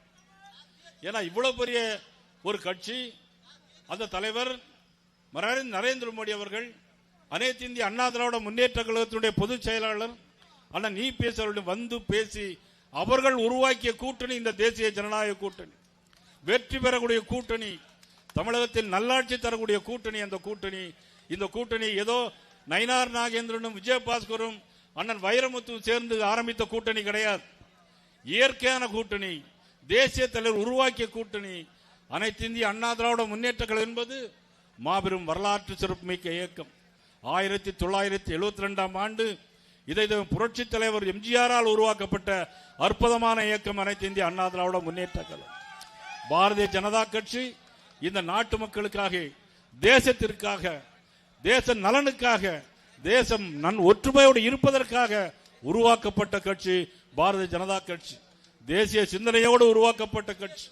இந்த இரண்டு கட்சிகளும் தெய்வீக தன்மையோடு இருக்கக்கூடிய கட்சி, மக்களுக்காக வாழுகின்ற கட்சி, தன்னுடைய மக்களுக்காக வாழவில்லை. தமிழக முதலமைச்சர் திமுகவை சேர்ந்தவர்கள் அவர்களுடைய மக்களுக்காக வாழ்கிறார்கள். ஆனால் இந்த இரண்டு கட்சிகளும் இந்திய மக்களுக்காக, தமிழக மக்களுக்காக, தமிழர் நலனுக்காக வாழ்கின்ற கட்சி, மாபெரும் கட்சி பாரதிய ஜனதா கட்சியும் அண்ணா திமுகவும் இன்று ஒரு குடையின் கீழ் வந்திருக்கிறது. வெற்றி நிச்சயமாக இருக்கிறது.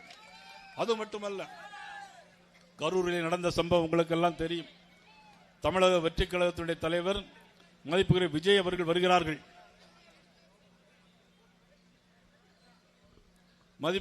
அவர்கள் வருகிறார்கள். வந்தவுடனே 10 ரூபா பாட்டிலுக்கு 10 ரூபா பாட்டிலுன்னு ஒரு பாட்டு பாடுறார். 10 ரூபா பாட்டில் என்னது? 10 ரூபா பாட்டில் என்னது? அது உங்களுக்கு தெரியுது. 10 ரூபா பாட்டில் சொன்ன உடனே செருப்ப கலத்தி வீசுறாங்க. செருப்ப கலத்தி வீசின உடனே லைட் ஆஃப், லத்தி சார்ஜ் நடக்கும்.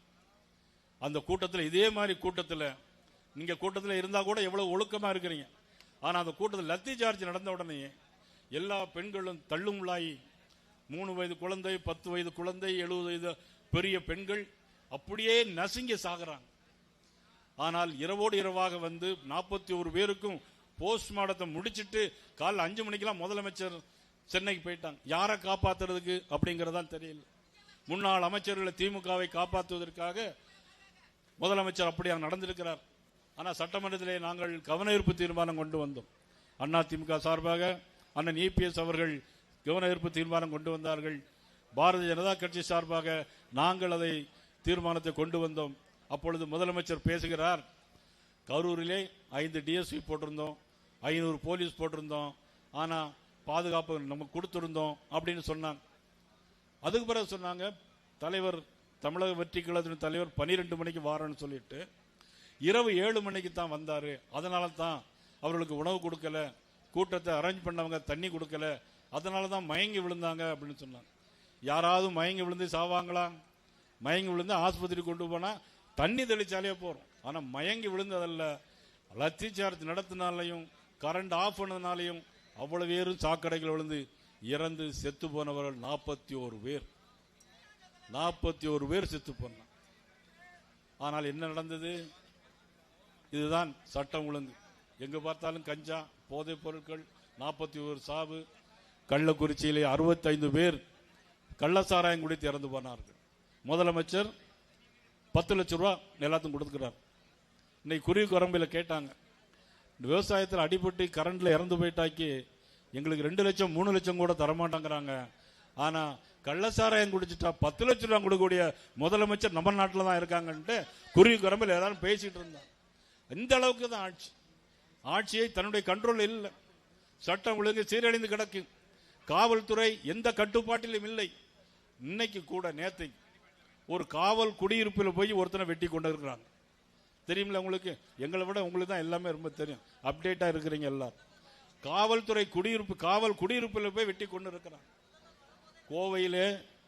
கோவையிலே கவர்மெண்ட் பாலிடெக்னிக் பின்னாடி, ஏர்போர்ட்டுக்கு பின்னாடி ஒரு ஆணும் பெண்ணும் தனியா இருந்திருக்கிறாங்க.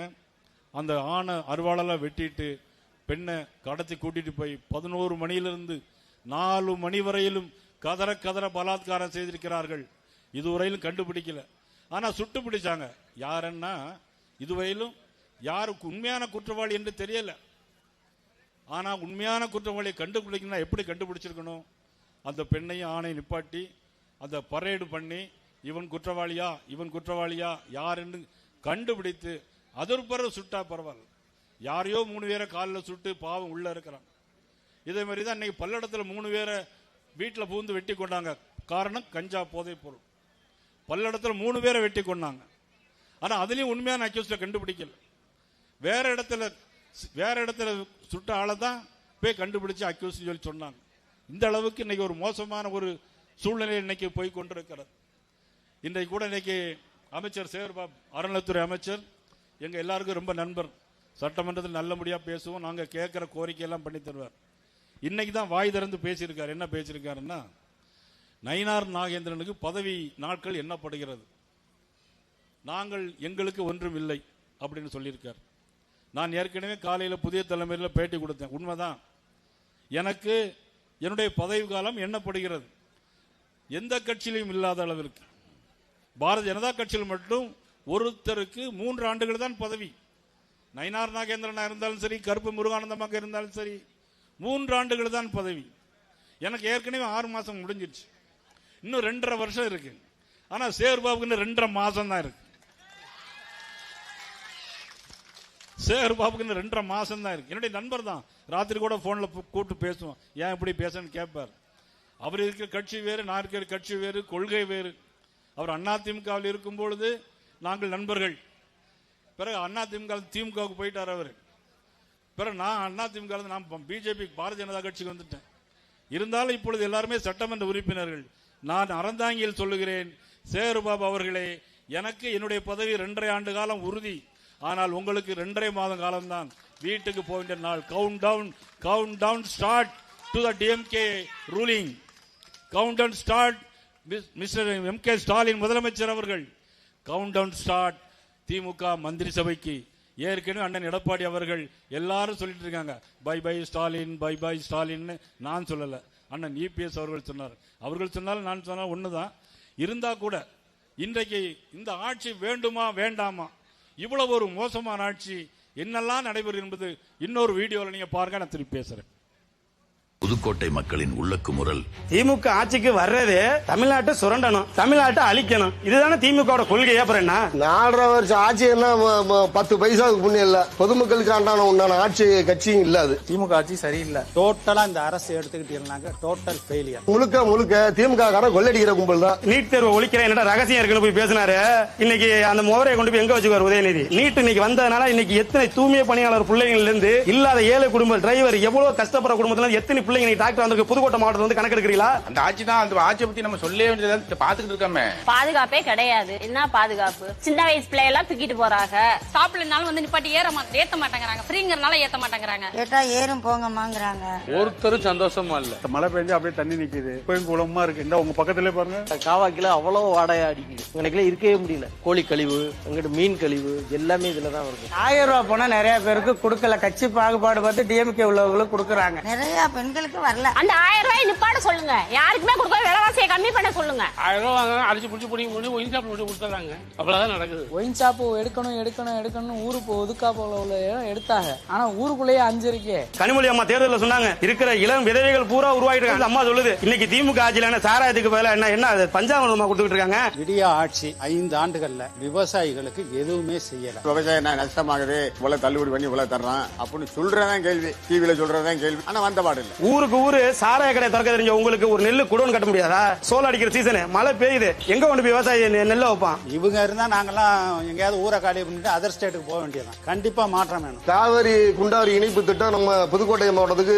கொண்டுகிட்டு வர்றதுக்காக நிறைய நடந்துச்சு. அதையும் இப்ப திமுக ஆட்சி வந்ததுக்கு அப்புறம் அது பாதியோட நிப்பாட்டிட்டாங்க. நான் ஒரு விவசாயியா சொல்றேன், மாற்றம் இல்லைன்னா விவசாயி டோட்டலா வாழ முடியாது. நமக்கு நல்லாட்சி மாற்றங்கள் வந்தா நமக்கு நல்லா இருக்கும். தமிழ்நாட்டுல வந்து மாற்றம் வேணும் கண்டிப்பா. இந்த 2026 தேர்தலில் தக்க பதிலடி கொடுப்பார்கள்.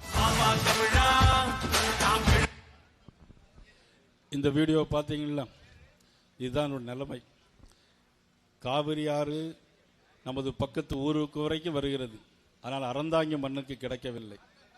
இதற்காக ஒரு திட்டம் போட்டார் முன்னாள் முதலமைச்சர், அண்ணா திராவிட முன்னேற்ற கழகத்தினுடைய பொதுச் செயலாளர் அண்ணன் எடப்பாடி அவர்கள். திட்டம் எவ்வளவு தெரியுமா? 7000 கோடி ரூபாய். அன்றைக்கு அமைச்சரவையில் இருந்தது, வாரிய தலைவராக இந்த பகுதியில் இருந்தது அண்ணன் வைரமுத்து அவர்களும் மதிப்புக்குரிய விஜயபாஸ்கர் அவர்களும். 7000 கோடி ரூபாய்க்கு காவிரி வைகை இணைப்பு திட்டம். காவிரி வைகை இணைப்பு திட்டம் காவிரி வைகையிலிருந்து குண்டாறிலிருந்து மலட்டார். இது ராமநாதபுரம் பகுதி மக்களுக்கும் அது பொருந்தும். ஏற்கனவே நாங்கள் இந்த திட்டத்தை வைத்திருந்தோம். நான் பாராளுமன்ற தேர்தலில் போட்டியிட்ட நேரத்தில் இது மாதிரியான கோரிக்கைகளை வைத்திருந்தோம். ஆனால் இன்று 4 ஆண்டு கால இந்த ஆட்சியில் எதுவுமே செய்ய முடியவில்லை. 7000 கோடி ரூபாய் திட்டத்தை கிடப்பில் போட்டுவிட்டு தன்னுடைய மக்களுக்காக ஆட்சி செய்திருக்கின்ற ஆட்சி தான் இந்த திராவிட முன்னேற்ற கழக ஆட்சி. இது வீட்டுக்கு அனுப்பப்பட வேண்டுமா வேண்டாமா என்பதை அறந்தாங்கி மக்கள் நீங்கள் தான் சொல்ல வேண்டும். அனுப்ப வேண்டும். அது மட்டுமல்ல, 11 மருத்துவக் கல்லூரிகள் கொடுத்தது பாரத பிரதமர் நரேந்திர மோடி அவர்கள். தமிழ்நாட்டுக்கு யார் பெற்று தந்தார்கள்? கொடுத்தது பிரதமர் நரேந்திர மோடி அவர்கள். பெற்று தந்தது அண்ணன் தம்பி விஜயபாஸ்கர் அவர்கள். சுகாதாரத்துறை அமைச்சராக இருக்கும் பொழுது 11 மருத்துவக் கல்லூரி. இதை யாராலும் மறுக்க முடியுமா? யாராவது மறுக்க முடியுமா? அன்னைக்கு சுகாதாரத்துறை அமைச்சராக இருந்தது யார்? அன்புக்குரிய விஜயபாஸ்கர் அவர்கள். 11 மருத்துவக் கல்லூரிகள் பெற்று தந்தது நமது அண்ணன் எடப்பாடி அவர்கள். அமைச்சராக இருந்தது தம்பி விஜயபாஸ்கர் அவர்கள். இதெல்லாம் மக்களுக்காக சேவை செய்யக்கூடிய கட்சி, மக்களுக்காக சேவை செய்யக்கூடிய கூட்டணி. ஒன்றும் தரல, மத்திய அரசு ஒன்றும் தரலன்னு சொல்றாங்க. 14 கோடியே 80 லட்சம் ரூபாய் தமிழ்நாட்டில் கொடுத்தது பாரத நரேந்திர மோடி அவர்கள். அதில் வாங்கி தந்தது மதிப்புக்குரிய பாதி வாங்கி தந்தது அண்ணன் எடப்பாடி அவர்கள் என்பதை யாரும் மறந்துவிட முடியாது. ஆக விவசாயிகளுக்கு இன்சூரன்ஸ் ஸ்கீம் 5 லட்சம் பேர் இந்த மாவட்டத்தில், புதுக்கோட்டை மாவட்டத்தில் மத்திய அரசு 5 லட்சம் பேர்களுக்கு இன்சூரன்ஸ் கொடுத்திருக்கிறாங்க. 22 லட்சம் வீடுகளுக்கு ஜல்ஜீவன் திட்டம் மூலமாக குடிநீர் இணைப்பு கொடுத்திருக்கிறார்கள். 32 மத்திய அரசு மலிவு விலைகள் இருக்கிறது. ஆயுஷ்மான் பாரத் திட்டம், அதாவது இன்சூரன்ஸ் கார்டு 80,000 பேருக்கு கொடுத்திருக்கிறார் நமது மாவட்டத்தில் மட்டும். 28,500 கிராமங்கள், 28,500 வீடுகள் கட்டி கொடுக்கப்பட்டிருக்கிறது இந்த பகுதியில். மத்திய அரசு மோடியுடைய திட்டம், இதெல்லாமே மோடியுடைய திட்டம். இந்த திட்டங்கள் திரும்ப வருவதற்கும், நாட்டில் நல்லாட்சி நடைபெறுவதற்கும், ஊழலற்ற ஆட்சி நடைபெறுவதற்கும், ஊழலுள்ள ஆட்சி வீட்டுக்கு போவதற்கும், தன் குடும்பம் என்கின்ற ஆட்சி வீட்டுக்கு அனுப்பவும், ஆனால் அண்ணன் எடப்பாடி அவர்கள் ஆட்சி வரவும் 7,000 கோடி ரூபாய்க்கு இங்கே உங்களுக்கு காவிரி, வைகை, மலட்டாறு, குண்டாறு திட்டம் கொண்டு வருவதற்கும் நீங்கள் ஆதரிக்க வேண்டிய சின்னம். இந்த தொகுதியில் எந்த சின்னம் நிற்கிறதோ, தாமரை சின்னம் நிற்கிறதோ, இரட்டையில சின்னம் நிற்கிறதோ, எந்த சின்னம் நின்னாலும் இந்த மாவட்டத்தில் 6 சட்டமன்ற தொகுதிகளில் மறவாமல் நீங்கள் தாமரை, இரட்டையில சின்னம், தோழமை கட்சியின் சின்னத்தில் வாக்களிக்க வேண்டும் வேண்டும் வேண்டும் என்று உங்கள் அனைவருடைய பாதம் தொட்டு நான் கேட்டுக்கொள்வதோடு மிகவும் சிறப்பான முறையில் ஏற்பாடு செய்த உங்கள் அனைவருக்கும் எனது நன்றியை தெரிவித்துக் கொண்டு, தீயத்தூர் டு செங்கோட்டை ரோடு மிகவும் மோசம், சேமங்கோட்டை, தீயத்தூர் டு சேமங்கோட்டை ரோடு மிகவும் மோசமாக இருக்கிறது. மற்றும் அறந்தாங்கி டு பஞ்சாத்தி ரோடு மிகவும் மோசமாக இருக்கிறது சொல்லியிருக்கிறார்கள். எல்லா ரோடுகளும் எல்லா சாலைகளும் நிச்சயமாக உங்களுக்கு 2.5 மாதம் கழித்து வருகின்ற தேர்தலில் 2026 பிறகு மாற்றம் ஏற்படும்.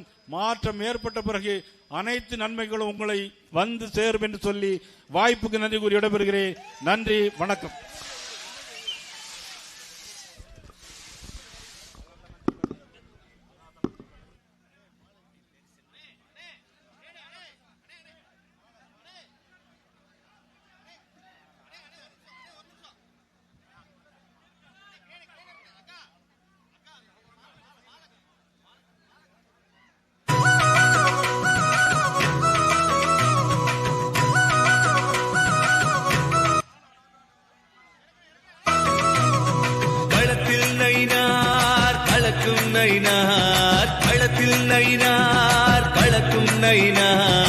அன்புள்ளம் கொண்டவர், அரவணைக்க தெரிந்தவர், தெய்வ வலிமை கொண்டவர், தேசிய உணர்வு கொண்டவர். களத்தில் நைனார், களக்கும் நைனார், களத்தில் நைனார், களக்கும் நைனார். தேசிய அரசியல் பயின்றவர், அமித்ஷாவிடம் அன்பு கொண்டவர். மோடிக்காக வந்தவர், மக்கள் மனதை வென்றவர். மோடிக்காக வந்தவர், மக்கள் மனதை வென்றவர். களத்தில் நைனார்.